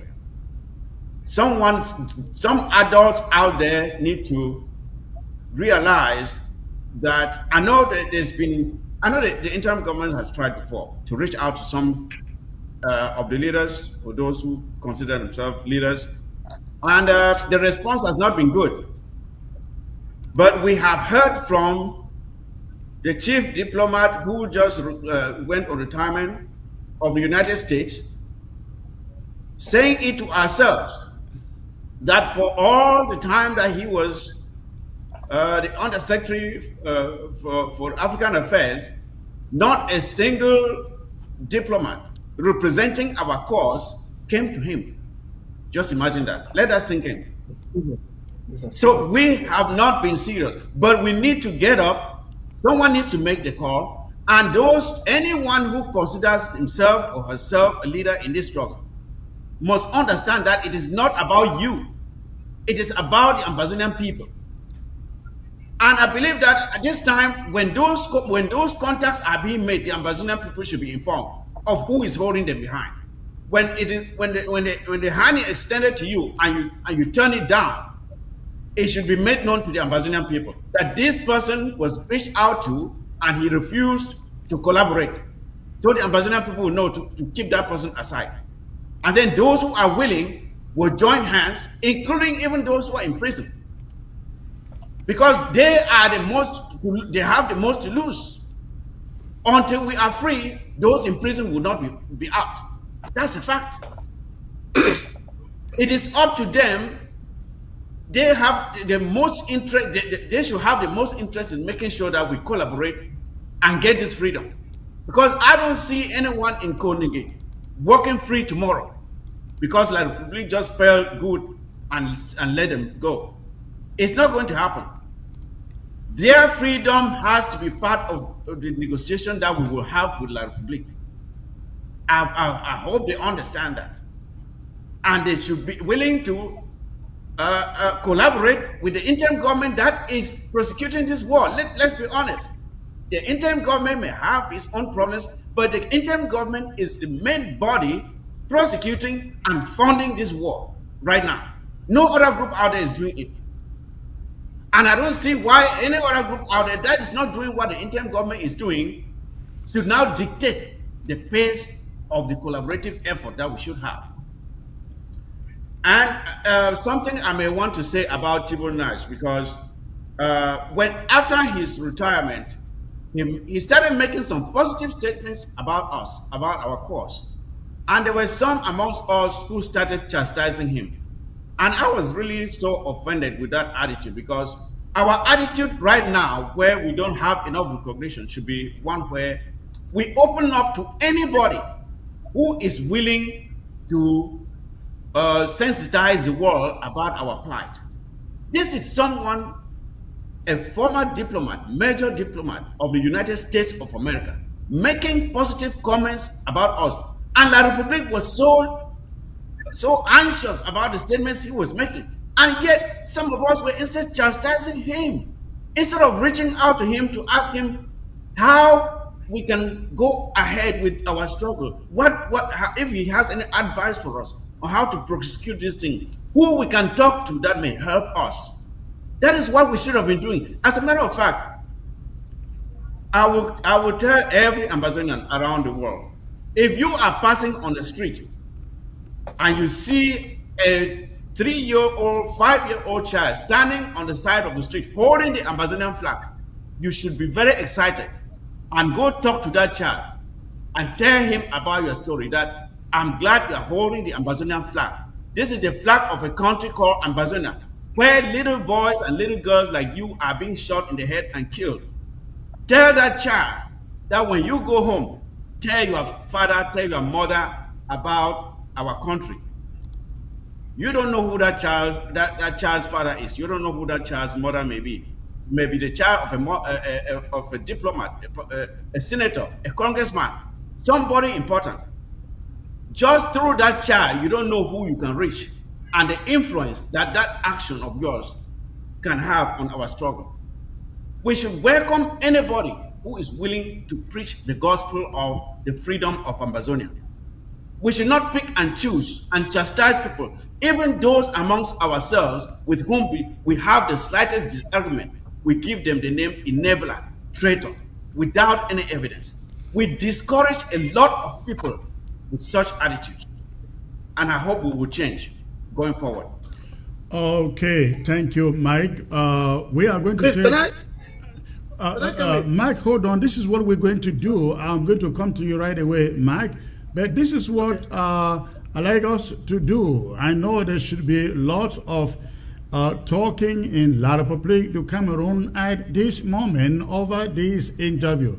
Mike, I start with you. What do you think is going on there right now in the circles in Yaoundé, listening to Tibor Nagy essentially endorsing a free Ambazonia? Cameroon is panicking because they know that Tibor Nagy might be here talking on his personal opinion, but trust me, he's still part and parcel of the international the system. The system. Tomorrow he might be recalled by another president to go represent another country, and we're going to use the words he has given out this day, or the tweets he has said about Ambazonia. From the feeling that I have is that the international community, they are ready to receive a new country. They are ready to receive Ambazonia. But like you said, there are a lot of complicated relationship between US and Cameroon. Cameroon is using the issue that they are fighting Boko Haram, whereas they don't do any fighting at all, because we've seen how Boko Haram has dealt with their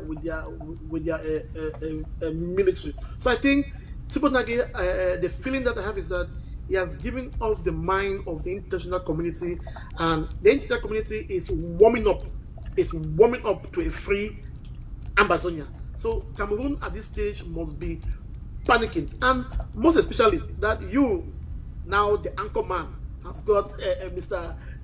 Ambassador Tibor Nagy on ABS. It's quite outstanding, and I want to appreciate you greatly for that, for bringing this former section of state. And I think the Ambazonian revolution, we've had lots of support. We've had a lot of countries, they are aware about our issue. I've not seen, from my little history that I have learned, I've not seen any revolution which has been so close as ours. Like Comrade Futsi said, we've won the war.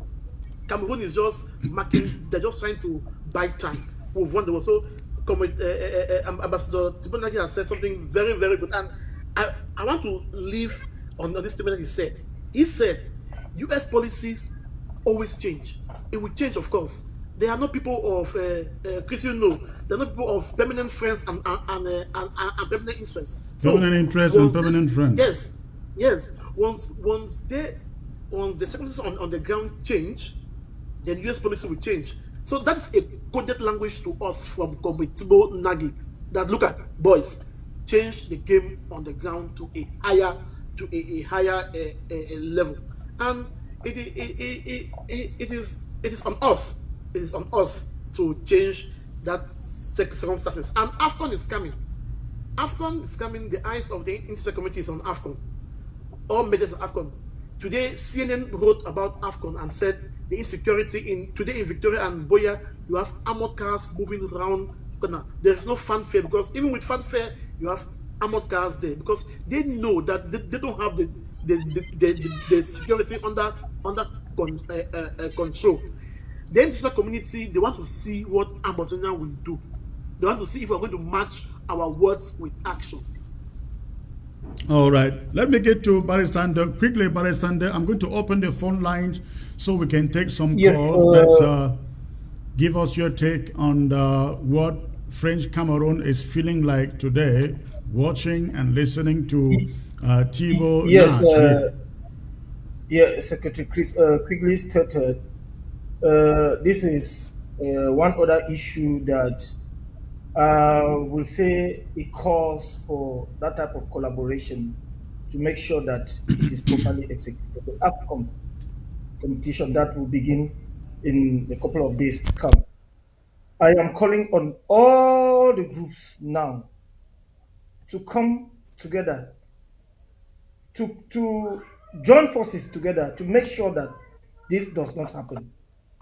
This is where we will see whether that collaboration can take place. Secondly, uh, from my observation, each time that Tibor Nagy has made a tweet or had made some statements, uh, it is always frightening in La Republique. You will find agents coming up to either criticize him or intimidate him or to try to issue some threats on his person. But that is the normal reaction we are expecting. They've always done that, but they cannot go beyond that. Yeah, they cannot go beyond that because All right. Let me what get he is to. saying is just reality. This war, for the fact that this war has protracted to this number of years, shows that we are strong enough to take it to the end. All right, Thank you. Mike, 1 minute, and before I get to you, Mike, I'd like to put the phone number on the screen. Would like to hear from you out there. Give us your contribution to the show, to the interview, to everything you've heard today. Only about this show and nothing else, ladies and gentlemen. When you call, make sure you make your point in 1 minute. Mike, what do you think is happening in Yaoundé this evening? Well, Secretary Chris, Paul Biya came out from the tomb. He had some life pumped into him. He made a speech, and he has gone back into the tomb. What do you expect? That is a leaderless country where they are so broke now to the point where they are now they have now imposed taxes on I think mobile money. On digital They money, keep yes. on, yeah, they keep on taking from the people and taking from the people, and they are never tired of taking from the people. They are surely panicking because it's like I said, it's a leaderless country. The place is it will implode very soon. Just wait for the day Bobia is no more. That's when you will know what's going to happen in that place. They are probably shivering now because they hate when someone shines a light at what is going on in that country. That is what they don't like. And that is what they know, that when Tibor Nagy speaks, he's not just talking to us. Tibor Nagy, he has a phone number of his successor. He can call him and advise him that, okay, this is what is going on here. These people have actually suffered for so much. Maybe you should do something here. So they know how potent his words are, and they're shivering. But I don't think Bobby is shivering because he's not conscious enough to know what's going on No, around him. doesn't care. He knows that tomorrow he may be gone. It's only those who still have some life in them and hoping that they can take over from Paul Biya, who really should be trembled. They ain't going goals and so on. Yeah. Bobby, So All right, really ladies. doesn't Gentlemen, the time is far gone. Let's open the phone lines and get to hear from some Ambazonians out there. And I have the first caller here from San Antonio. Hello, sir. Hello, this is Ephraim, the chair of Minimo. Okay. And I'm particularly pleased at this interview with the ambassador. But I will tell you this, I agree with Comrade Fosi up there that what is said about us is a terrible, terrible indictment of our system. That to this date, or up to the time he was in office, nobody from our foreign office, I know we have one, and said by Comrade Dr. Kizito Elad, that nobody ever reached him. This is a real weakness, but there's nothing we can do about that now, other than just following up, doing what we can do to amend. So, is there a possibility of using Ambassador Tibor Nagy as open us doors. He now speaks somewhat in our favor. Can we use him to open us some doors, even doors to Congress, doors to wherever he can? I think that we can. I would like your panel there to look into this, please. Thank you. Thank you very much. Thank you, sir. Thank you. So, folks, what do you think about that? Is Tibor somebody who is disposed for us to reach out to and use? I would just, please don't go into any details here because these are diplomatic issues. But is it a yes or no for you, Barrisander? I did not get to Secretary Chris. Please, can you repeat that? The caller is asking the possibility of us using Tibor Nagy as somebody who can stand between us and the international community. Would that be a good idea? Those are ideas that we had accommodated a long time ago. There are many of them out there. Tibor Nagy could be one. There are many others, and left for us to agree on that and know what we are doing. But we certainly need something of the sort.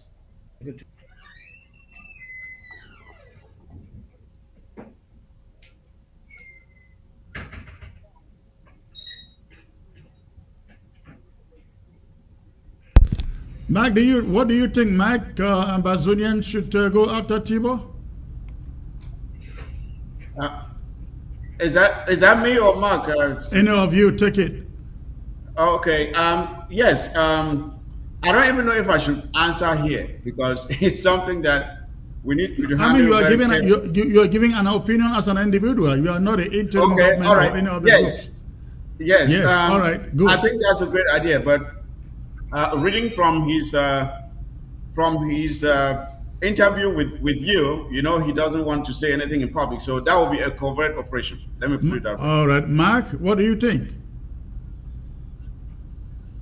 Yes, I think it will be a great idea to get all these former people who are out, who could act as a conduit between us and those offices that we cannot get into. Something that if we have, come with Tibor Nagy, he would probably in some form love to articulate. That's my personal thinking, but he would throw it back to us for us to get our house together. All right. Because I'm not sure he may want to get involved. If I may want to add there, Secretary Chris, if I may just want to add there, even if he may not want to be directly involved, he can point us to the right direction. There is nothing to lose in doing it. He can point us to those right persons, those right doors to knock. That is only a plus for us. Thank you. Let's get to the next caller. Hello. Hello, good afternoon, sir.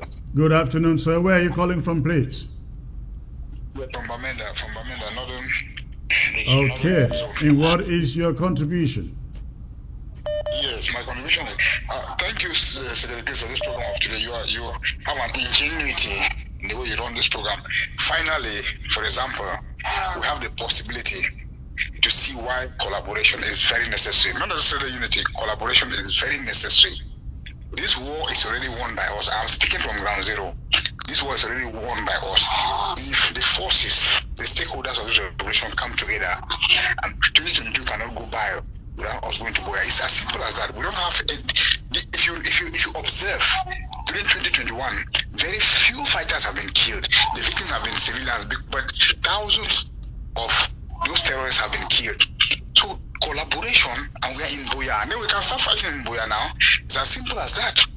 Then collaboration will also enable that the immediate task will be taken care of.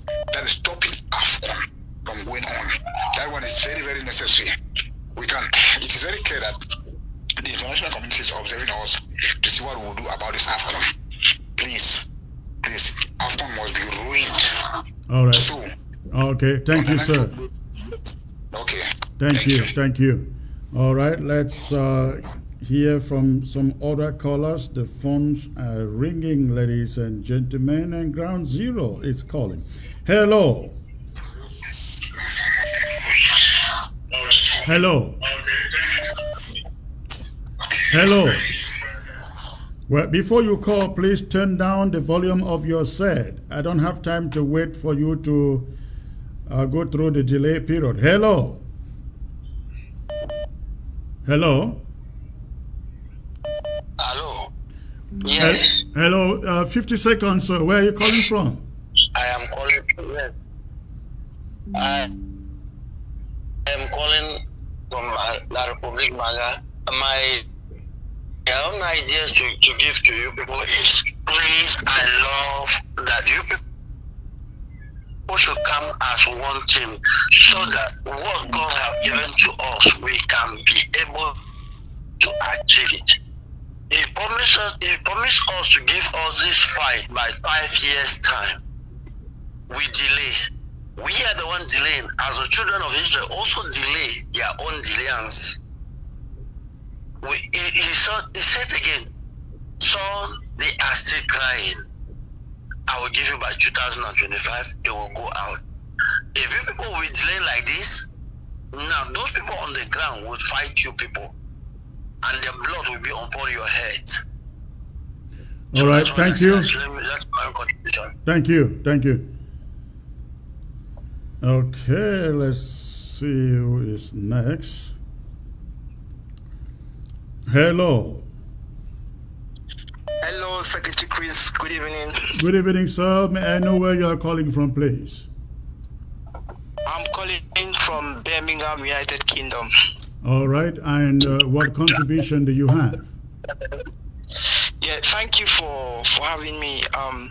I just want to say thank you for all what you're doing, and thank you for bringing all the panelists and for bringing our guest today, the ambassador. It was an honor for us to have him and really throw some light on what's happening. But I just have some questions, and I would like to just chip in what I can. So firstly, what he said, I really listened to what he was saying. He said there's nobody in the interim government who had reached to him. I mean, from when he left the government, we discovered that he was talking so much about our struggle, but nobody reached out to him during that time. I just want to ask, was there any problem that they couldn't see, like those in the foreign department working in the IG, whether it's IG care, whether it's the IG interim government? Why didn't they reach to him when they saw what he was doing for us? Why? What happened? And there's another thing I wanted to talk about: collaboration. I think there are some people who we have, like our brother Mark. He's somebody that I think is very close to the ADF. I think he's more liberal, so I want him to try and talk to them. Everybody should reach out to those who they are close to, so that we can bring everybody on board. For us to move forward in this struggle. What they have said is, what he said, what I get from what he was trying to say was, we need to come together. And I think if we all come together, we're going to move this struggle forward. And one more thing I will say, like an advice to everybody who is listening, whether it's the people who are commanding, like in the ADF, in the IG and the IG care, or the Akwangwa, I just want to say this: if we all don't come together, we will only delay this struggle. But what I will say is, Ambazonia will still be there. So all right. I want everybody to understand that we have to come together to fight this fight. Thank you. Thank you for the call. All right, Ground Zero. Hello. Hello, good evening, Secretary Chris. Good evening, sir. Where are you calling from? I'm calling from Ground Zero, and I wish to say Happy New Year to all of you. Where on Ground Zero, sir? From Mezam. Mezam, okay. Happy New Year to you too. What is your contribution? Yes, sir. I wish to differ a little bit with Barrister and I wish to tell Barrister that he should understand that one of the things that, one of the failures, or one thing that made the national dialogue of Cameroon to fail, or monologue to fail, was because the government didn't want to go down from his high horse. If you want to talk about collaboration, dialogue, and whatever, you must come down from your high horse, because if you want to stand on the position of you are the one to mediate and take everything, then you won't find a solution.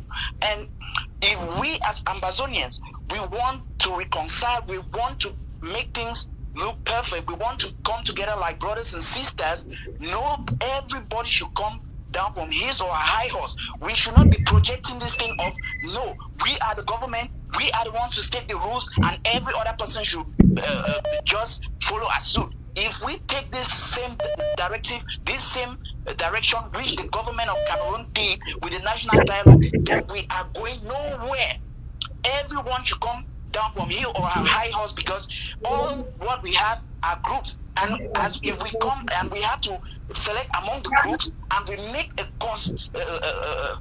resolution council and build a good foundation for Ambazonia. We shouldn't be projecting this thing like ACT is the best, CDN is the best. This, if we continue doing this, we are going nowhere. We are going nowhere. All right, all right. Barry Sander, you want to chip in something to that caller? Well, let me thank that caller for bringing up this issue again. What I will say is that the interim government is not on any high horse. I think our people should have a clue of what type of sacrifice this interim government has done to bring about collaboration. And let me tell you, the first conference that was organized in the whole of this struggle took place in Belgium.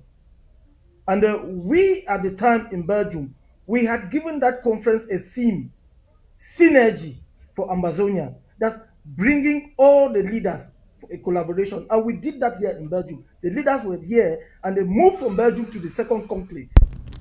Yes. And again, in Zaria, let me tell you, at the fourth conclave, all the leaders were invited to come for this collaboration that we are talking about to be started after they left from the second conclave. All of them were supposed to be there. Some of them came and they failed to attend the conclave at the venue. Again, in Washington, we had succeeded in getting that unity. Was that unity initiated and obtained by the interim government because they came down from their high horses? There is no high horse mentality I want our people to remove from their minds. The problem is not with the interim government, because the interim government is doing a lot, and even from behind. People don't know what is going on from behind to engage other leaders. Secretary Chris, you know some of these issues, but you know we don't put them out there. Please, for the time that was still in the interim government, a lot had been done. A lot had been done. Comrades, before Barry Sander, before I go to the next caller who is waiting, one thing is sure, I just want to be blunt here. One of the things that stand on the way to collaboration and unity, reconciliation is insecurity. Insecurity in every group that I know. People have occupied positions that they feel like, if we come together, I'm going to lose my position. I'm going to relinquish my position. How can we go past that? Briefly, please. Yes, Secretary Chris. Look, I am talking here I'm giving my personal opinion. I'm no longer a member of the interim government. Yeah, what is your response to that? I have no position. So it is absurd. Let me that I'm not part of the interim government. Yes, Mark, come in. Now, this is not just about the interim government. Of course, it's about every group out there, because... Let me just say that I'm coming from and outside. I think what the last caller said, that all of us need to calm down from our high horses. See, I don't agree that a lot of things that I don't agree with what the interim government is doing, but I'm here today. You understand? So what the caller is saying is that we need to calm down from our houses. If we want to start analyzing today where collaboration failed from the first, second to the fourth conclave, then I think we're not going to go anywhere. We'll be going round the cycle, and round the cycle. See, what I want to say is that even in USA, with Donald Trump being the president, there were people who said he is not their president. He doesn't represent them. He was my president, though. Yes, he was your president, of course. He was your president. So I just want to say that wherever the people who fundamentally disagree with the way the IG was formed, there are people who say no election was taking place. This person that was elected. Man, we are talking about the insecurities, with some of these leadership. I will come. Make it brief so that we can get back to the phone. They are waiting. So the only thing I want to say is that we should come down from our high horses and embrace true collaboration. When it comes to insecurity, Chris, you are right. That is the bedrock. People have engaged, have enjoyed power so much. They like being called presidents, chairman, secretary, in such a way that head of state also, I guess. Head of state, chief of commanders, CIC, in such a way that they know that they are now actually ruling. They are not actually ruling ground zero. So when they think coming together, working together, it takes away that power to them. But at the end of the day, we are all empty. Chris, we are all empty. We are all empty. So insecurity, yes. All right, let's get to the next caller here. Thank you, Mark. Hello. Hello, sir. Yes, sir. Where are you calling from? I'm calling from Marko County, precisely Victoria County. Okay, and what is in your mind, sir? How was Victoria today? By the way, today was Monday. In fact, Victoria was locked down, and I happened to have gone to Boya for consultations because I wasn't feeling fine, and the whole of Boya was locked up. How did you get to Boya on Ghost Town, sir? I was really feeling very bad. I had an injury, and so I had to go for consultations. But, so are you saying that there was movement of vehicles?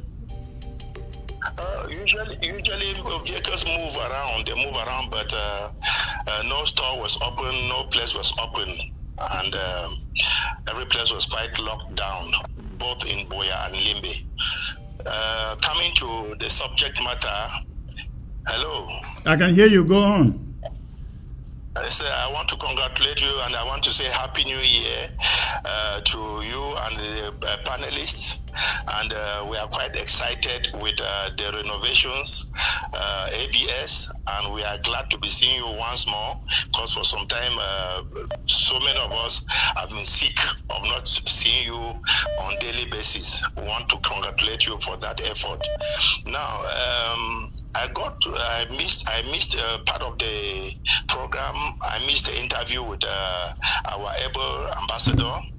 But what I got as shocking news is that for all this while, he declared, from what I heard you people say, that for all this while, nobody had ever come up to him for this Ambazonia problem.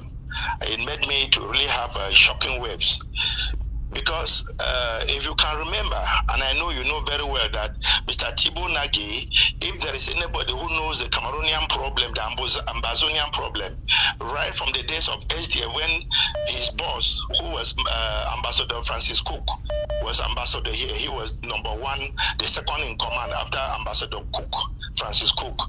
And they gave them all sorts of names because they were trying to follow up the Anglophone problem and so on. So if there's anybody who knows this Ambazonia problem in the US, I think he knows better than any other person. So this is the person, the key person we were supposed to follow we were supposed to actually move through him. Even though he's not more in government, as I heard you say, I think it would be better. It's not something that we should be thinking whether or not. It is better for us to hook with him, to liaise with him. He would, if he cannot go ahead, he can direct us. Like I heard Mr. Fusi say, he can direct us to some quarters that go like this, because diplomacy is something you cannot just go straight like this and win it. You must be connected. It is a matter of connection. All right. Yes. So I want to encourage us that we should not relent our efforts, because apparently all what I used to hear people say, diplomacy is going on the ground and so on. Today it has been proven that it was not really very true, if I may be correct. Because imagine that somebody like the Ambassador Tibor Nagy, who has always been talking for our behalf, has never been contacted. I mean, all right. So really. I get your point. You've made a point. Thank you for the call. Let's get to the other callers. Thank you. I believe that our leaders listening to this, we know what to do. Thank you, sir. Okay, let's see who is calling next. Hello. Hello. Hello.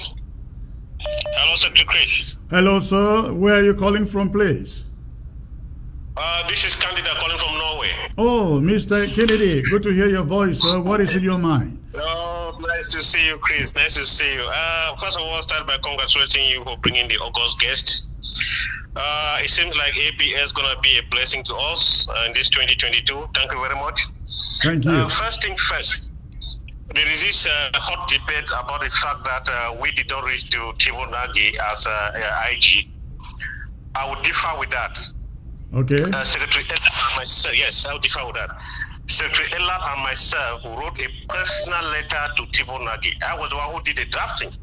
And I sent to Secretary Ella, he did the decoration with the letterhead of IG. Then Secretary Ella was to send the letter, the official letter to Tibor Nagy. Honestly, I don't know if he did a follow-up after the letter was sent to Syria. It arrived his desk. That I don't know, but it was done. I still have a copy of that letter. If I go into my archives, I'll probably get a copy. So it was done, but the follow-up, that's something I cannot stand the test of time. Yeah, maybe that's what he was referring to. All right, yes, go on. Yes. Then today, by some coincidence, most of the things that Tibor Nagy said today regarding our diplomatic outreach was the thing that I was preaching today in our EU forum, and I was almost taken to the slaughterhouse. Honestly, if I had listened to a program before my debate today in the EU forum, people could have thought that I was picking up from what Tibor Nagy said. Almost everything he said today was something I started 6 o'clock in the morning, dragging all along with EU guys. But I was taken to the slaughterhouse anyway. What do you mean by taken to the slaughterhouse? Oh, people said I was an anti-IG. They have a government that is doing everything. I said, no, we need unity. We need everybody to be on board. We are not performing as we are supposed to. Almost everything he said. Almost everything. I said it today in the intro. But people almost took me to a slaughterhouse because they thought I was anti-IG. But I wish I was just that's one of the problems we're talking about here. People get so insecure when you talk about bringing others in, reconciling with people. People get so insecure. Exactly. And sometimes they call you labels. They begin to call you black leg, compromise. And so, I mean, you know those labels out there. I asked them the unity we had in Berlin, the population we had in Berlin, the momentum, the motivation we had in Berlin 2019, where has it gone to? Everybody jumping up the boat. Well, it's my understanding that you guys in Europe are putting together a conclave, a European conclave, in the coming months, isn't it? That's true in Germany, hoping that the corona pandemic doesn't disturb it. That's true. I hope that you guys can, put together that event with consideration into what we are talking about here. Yes, we will do that. They are listening to you too. Then one more thing before I drop the phone. Don't drop. IG, I'm one of those key members in IG, but IG has a cabal that we need to dismantle. I've said that in the EU forum, I've said that in the IG forum. IG has a cabal. Why do I say so? By now, Dr. Sako Ekomeko have been speaking with Joe Biden. We were going to make it happen. When the cabal heard that we were the ones to make it happen, they ran ahead of us trying to do it, and they failed. And they dismantled the group that were organizing that. And that was an opportunity that a diplomat, a high-level diplomat, was linking us with Joe Biden. So there's a cabal in IG, whether we like it or not, I don't know how we can call it, that cabal needs to be dismantled. I'm a member of IG, don't get me wrong. I know you. Now, what will interest you, comrade, is that in the famous memo, the memo that's supposed to be a coup d'etat memo, one of the things that I stated in that memo was our diplomacy isn't enough. We need to see the president knocking doors. All this virtual email diplomacy doesn't work. The president could focus more on knocking doors and going in and allow the government to essentially be managed by the vice president. That way the president can, meet some of these people and create some rapport that you never know where it takes us to. But that has not been done. And you hear like guys who have been sympathetic with our cause, like Tibor, Nagy, saying he was there for almost 3 years and nobody reached out to him. But listen, we're going to look into this. Let's believe that 2022 will be a better year, and we will get some open doors with some of these people that matter. Thank you for the call. Can I just chip in something? Thank you very much. Can I chip in something? Okay, let me get to the last caller here. This will be the last caller. Hello. Hello, Secretary Chris. Yes, sir. Where are you calling from? I'm calling from Asia. All right. And what is your contribution, sir? I want to congratulate you and the panel, and you in particular, for bringing in the honorable ambassador for this interview. And I have a couple of points to give. Now, most revolutions have a government in exile. We already have that government in exile. Therefore, if a minister is not doing his work properly, or the president is not doing his work properly, we replace these people. If the government goes down and we end up with groups, nobody is going to take us seriously. Correct. So that government has to be there. If a minister is not doing his job, or the president is not doing his job, replace these people. But that government must not collapse. Second thing, this government is an interim government. It's not the final government of Ambazonia. When I look at Ambazonia, not everybody can be president, but there'll be 13 governors, 13 secretaries of state. For you politicians, you'll have a lot of positions. So let us not fight because one man is president or a couple of 10 guys are there in the IG now. This is interim.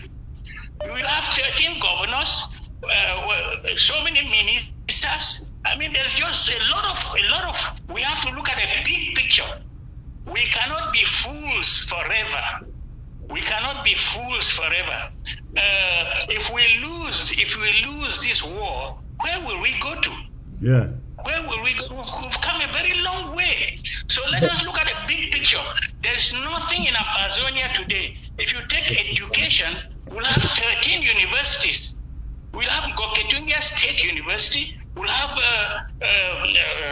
Momo State University. 13 universities. Who will teach in these universities? Who will work in these universities? Take electricity department. The whole country has no electricity. So let's look at the big picture. Let's forget infighting. This is just interim. Let's get to Boya. We will need even La Republic. We need to employ them. The problem, one of the problems is that people in position think they are already ministers in Boya, or they are going to Boya to be ministers. That is something that we must get rid of in the mentality of people occupying positions in every group.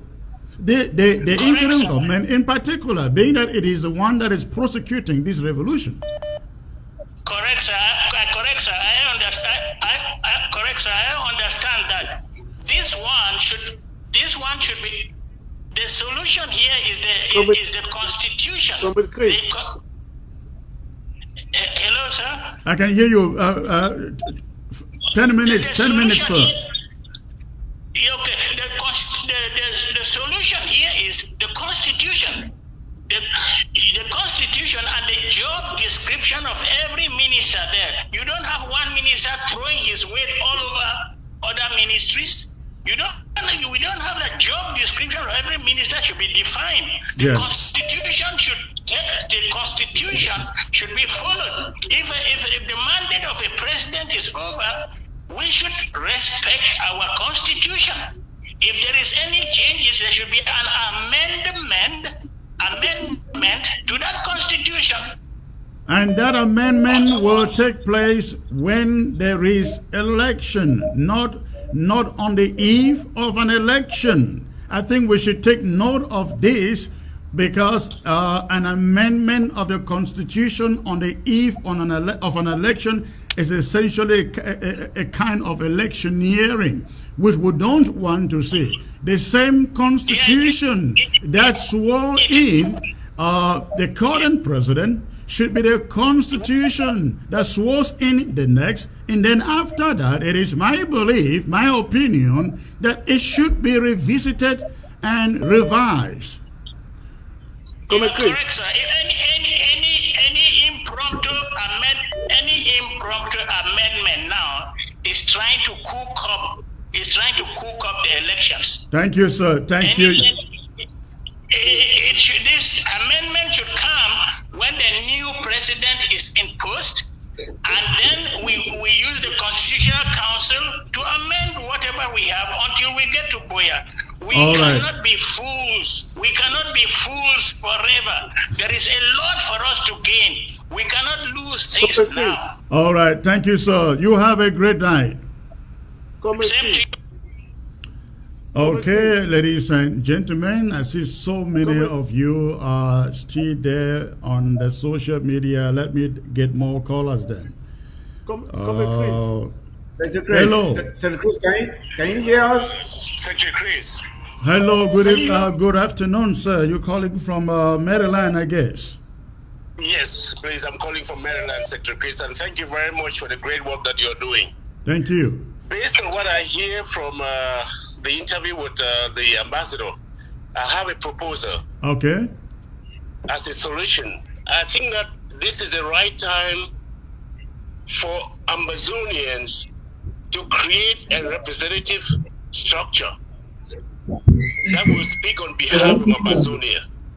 That way, we are able to have all groups represented in this structure, and speak on the behalf of Ambazonia. The interim government seems to be too large and inactive. Therefore, we are missing the point. That is my point. What do you mean? What do you mean by the interim government is too large? The government is too broad with a lot of undersecretaries and too many ministers and doing nothing. I get a point. Yeah. But then, don't you think that breaking down the interim government and making some other organization is like essentially destroying what we have built, the interim government has built over the years? You will agree with me that we are where we are today because of the interim government. Don't you see avenues for changes that can get the interim government doing better, working better? No, Secretary Chris, if we want to benefit from the good advice of what the ambassador told us today. The ambassador did not say that we should dissolve what we have, right? What I'm proposing is let us have a representative government to iron the differences between different groups. Don't you think that county by county is actually really representative?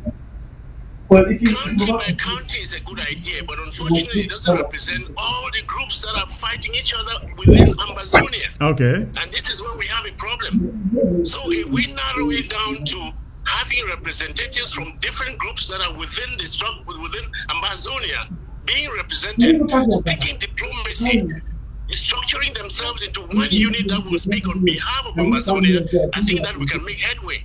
Then we have comrade, we have AG, the Ambazonia Coalition out there. What do you think about that? That is good, but does it represent everybody from the different groups? No, that is why there is infighting. All right, thank you for the call, sir. Appreciate it. Thank you very much. All right. Let me get to the next caller here from Germany. Hello. Hello, Dr. Chris. Good evening, sir. Thank you very much for the wonderful work you are doing. Thank you. It's a great pleasure. I want to just contribute two important points from the interview you had with Secretary Tibor Nagy, the Secretary of State for the U.S. for Africa, Tibor Nagy. Okay. Firstly, I want to understand that he is talking as a diplomat, and as a diplomat, he's very smart in his language.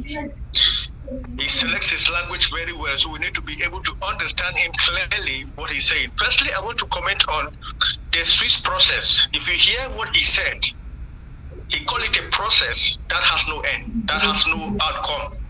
So basically, from what I understood, Secretary Tibor Nagy, he is saying that the Swiss process is like an international distraction. So we have to actually look into that aspect keenly if we have to have a headway with the Swiss process. Because like you hear him said, the international community is saying that there is a process, let's see how it's going to end. But we are wasting time, which means that it's stopping some actions to be taken because they think that something is being done. So and what should be that action? That is what we have to think now. Either we have to make our position known to the Swiss government in respect to the Swiss process. Let it be clear so that we know that this is the outcome of what we are expecting. Because as of now, nobody knows what the outcome is going to look like. The Republic is increasing their impunity on our people every day, and nothing is happening at the level of the Swiss process. So if you listen to what he said, he referred to it like a distraction. So we have to be very sensitive on that aspect first. Then my second contribution is on the issue of collaboration. Like you heard, he said we need people, a group that will have to represent the entire people of Ambazonia. Now we are only focusing on the diaspora, but we forget that we also have to embark on ground actions, not only on the fighting. To my own perspective, I think that it's important that we also try to see how we can unite the fighters, because we see how these fighters can mobilize the population. Let's go back to what happened 2016. That everybody was mobilized, everybody was eager, everybody was standing for this movement. Because if we only struggle to unite the diaspora, it will be like an imposition on the people which is not their will. But the money is coming from the diaspora to fund Ground Zero, isn't it? That's where the funding is coming from. That is true, Secretary Chris. The money comes from the diaspora, but the diaspora should not only act independent in terms of leadership. We should share it together with the ground, so that the ground mobilize the local population, so that the world will know that the opinion that the diaspora is representing comes from the ground. Because, for example, the dynamics have changed. Like 2016, 2017, when the whole population were coming out to demonstrate and to say we stand for this. It has changed. So we have to make sure the two go together, so that it will not be as though the diasporas have a different view from what is on the ground. That's my point. All right. Thank you, sir. Thank you. Okay. Let's take the next caller from Germany. Hello. Hello. Yes. Secretary Chris, thank you for taking my call. I'm very, very grateful, and I'm happy for what you have done today. I think no matter what we are saying, there is already some movement towards the right direction. I just want to encourage you and to tell you that it is really a mistake to think that the only way we can continue doing this thing is to pass through an interim government. It's a big mistake. If we have not been able to be at the corridors in US and we have an interim government president in the USA, it means we have not been able to do our work. So it is for us to check who are those in other groups that we are refusing to accept who can do this work better. If we put our revolution first and our people who are dying first, who have an open heart to consult people who can do the things we cannot do. So this is my plea, that we think about this again and we don't give all these good arguments, because it will not help us. But in any way, we are going to succeed to do what we have to do, but it's going to cost all of us a lot of energy. So it is our responsibility, your responsibility, the people who feel that they have the right to stay in the interim government, their responsibility to make broad consultation so that we have this thing to an end. We know what to do and we should be doing it. Thank you very much, Secretary Chris. Thank you, ma'am. I appreciate your call. Thank you for the contribution. All right, ladies and gentlemen, I will get back to my panel, giving 1 minute each, please. Just 1 minute each. We are going to call it a day from there. But before I get to you, I'd just like to remind all of you, ladies and gentlemen out there, you can reach ABS website by logging on to absafricatv.com. absafricatv.com. And if you were here from the beginning, I did mention that ABS is a 24-hour news service for Africa.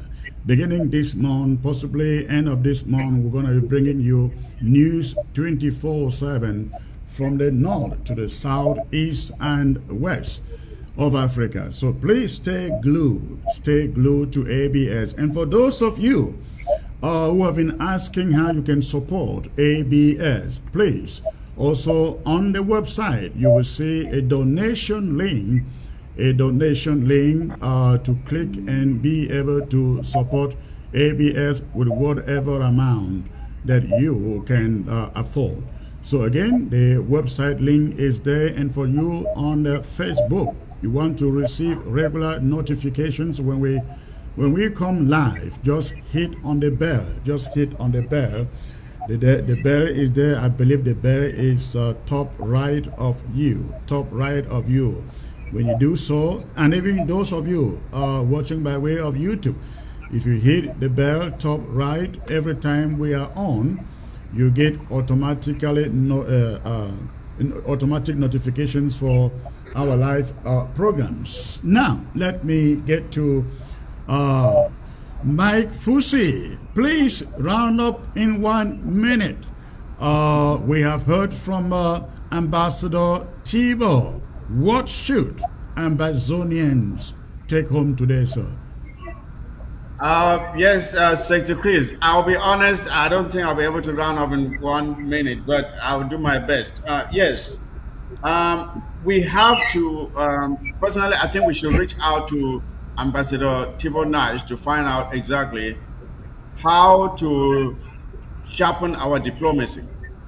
Why did we fail to reach him before? I'm sure it was not for the lack of effort.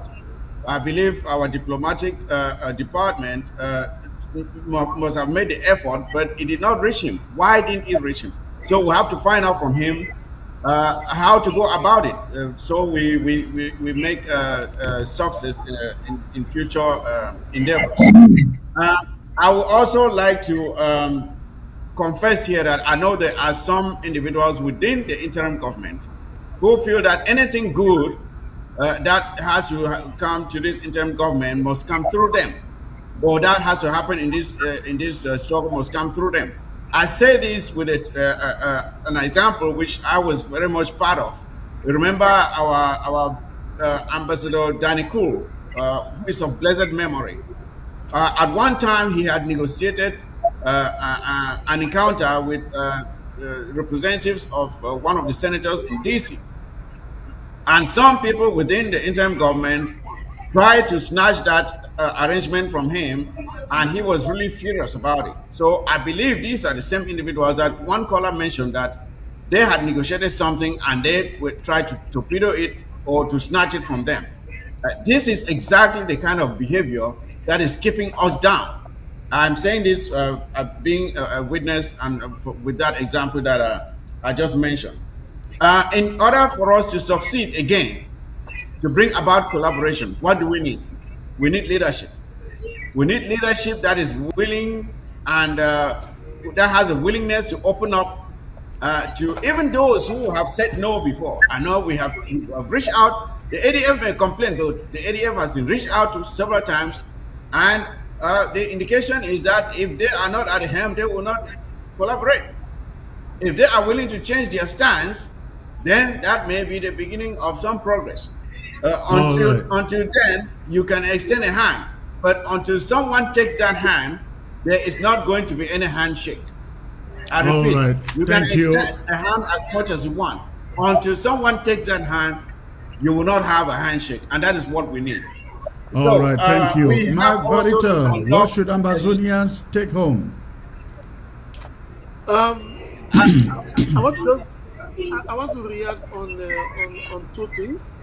There was a caller who called and said, even in a free Ambazonia where we are going to employ francophones, there is no way we are employing francophones in the free Ambazonia. There is no way. We will employ Nigerians. We will employ Equatorial. There is no way we will employ francophones even to clean our toilets. There is no way. How about francophones with business coming to pay tax? Well, we are going to Chris. Ambaland will be a big farmland. He said there will be 13 universities. A lot of work will be going on. We will be reconstructing Amazonia. So we can get expertise. But don't you need tax money to run those universities? We will need other countries will come in. We are neighbors to Nigeria and other countries. Nothing beneficial to French Cameroon citizens. We don't have anything to do with it. The second thing I wanted to mention is about the Swiss initiative. Comrade Chris, you are part of the interim government. I would like you to take this back to act. Ambassador Tibor Nagy said the international community, they are using the Swiss now as a comfortable position. Okay, there is a process. So they don't want to do any work. There is a process. And he said something dramatic must happen to move the process. I think ACT, who is championing the Swiss initiative, should start thinking that after 2 years, what should we do? Should they just keep on folding their arms, waiting for French government to come on, waiting for the Swiss government to act? So there is something that we need to do to kickstart that initiative, because for now it is comatose, it is silent. He spoke about political mobilization in US and UK, for example. These politicians, we need to go to them. The way they work, we need to go to the MPs, congressmen, congresswomen.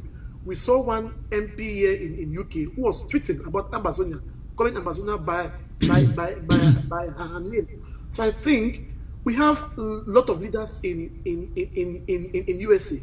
We need to kickstart this political mobilization to get these congressmen and women on our case, because they are them who always write and bring out proposals for their parliament, and so they could start something for our case. Look like the TPS, the temporary protection status that congressmen have been saying, but us Ambazonians, we have done nothing to mobilize to support that process. Imagine Biden saying, of course, Cameroons should be part of the TPS. It's a big move.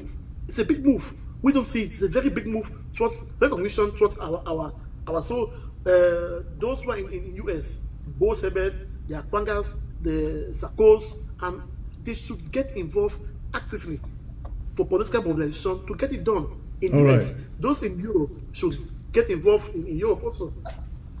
Thank you, Mike. Barisander, please, what should our people take home today from Ambassador Nagy?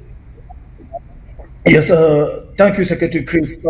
This message today should be taken as a reawakening of this struggle. To add on the issue of collaboration, I want to mention that our people, especially those in position, should stop seeing themselves already as leaders on the ground.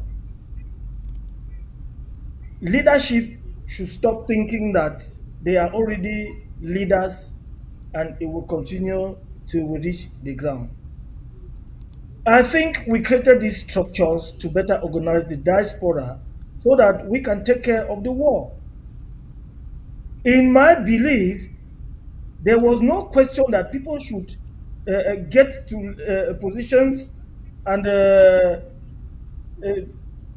buy themselves land titles and get stuck there, never to listen to what others are saying. And again, Secretary Chris, to take from this interview today, we need strong leadership. We need strong, engaging, and present leadership. We need the type of leadership that can that should be preemptive of issues and events and not be reactionary each time, being reactionary. We need that, Secretary Chris. And also, a direct message to our people, we need to stop this issue of surrogacy. People just attacking each other, calling names, like Secretary Chris. When I read the type of names that were tagged on you, I had pity for myself for belonging to Ambazonia, really. So these are the sort of things that we need to stop going forward this 2022. And to end up, we need to go back to that political activism that we ignited in 2017, 2018. We were in the streets of Europe, we were all over. I think we need to go back to that, Secretary Chris, to warm up the world again, that no, our problem is still there, it's not gone. We need all of that, Secretary Chris. Thank you. Thank you, gentlemen. It was a pleasure to have all of you, and for all of you tuning in to ABS, ladies and gentlemen, you can log on to our website absafricatv.com to continue reading the news and to support us here at ABS. It was a privilege to be with you today. I look forward to being back with you on Wednesday, Friday, and on Monday. I am also believing Monday I will be having another international representative from England here on the set. Until then, ladies and gentlemen, I'd like to thank all of you for tuning in, and please stay glued on ABS. Good night. God bless you all.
by me and pray with me. I can't do this on my own. Walk with me, talk with me. Don't you leave me all alone. Stand by me and stay with me, 'cause I can't do this on my own. I've been down and I've been out. I've seen things no one should see, but I knew one day, come what may, that I'll sing a song of hope. Said I've been down and I've been out, and I've seen things no one should see, but I knew one day, come what may, that I'll sing a song of hope. Walk with me, talk with me, Don't you leave me all alone. Stand by me, stay with me. I can't do this on my own.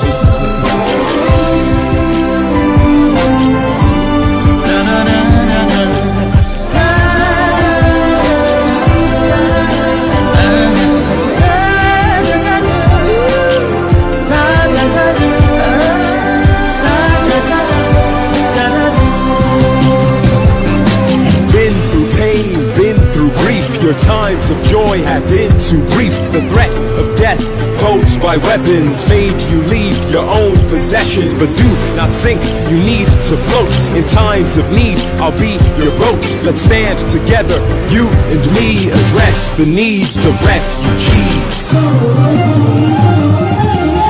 Walk with me, talk with me. Don't you leave me all alone. Stand by me, pray with me. I can't do this on my own. Walk with me, talk with me. Don't you leave me all alone. Stand by me and pray with me. I can't do this on my own. I can't do this on my own. I need you. I need you. No, no, no, no. Stand, pray.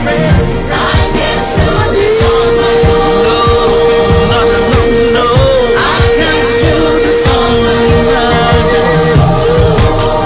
I can't do this on my own.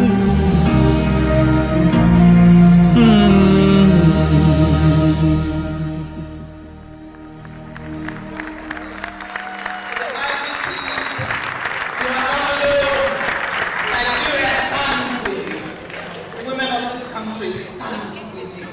We're all in this thing together until it's over, and it will be over soon. God bless you.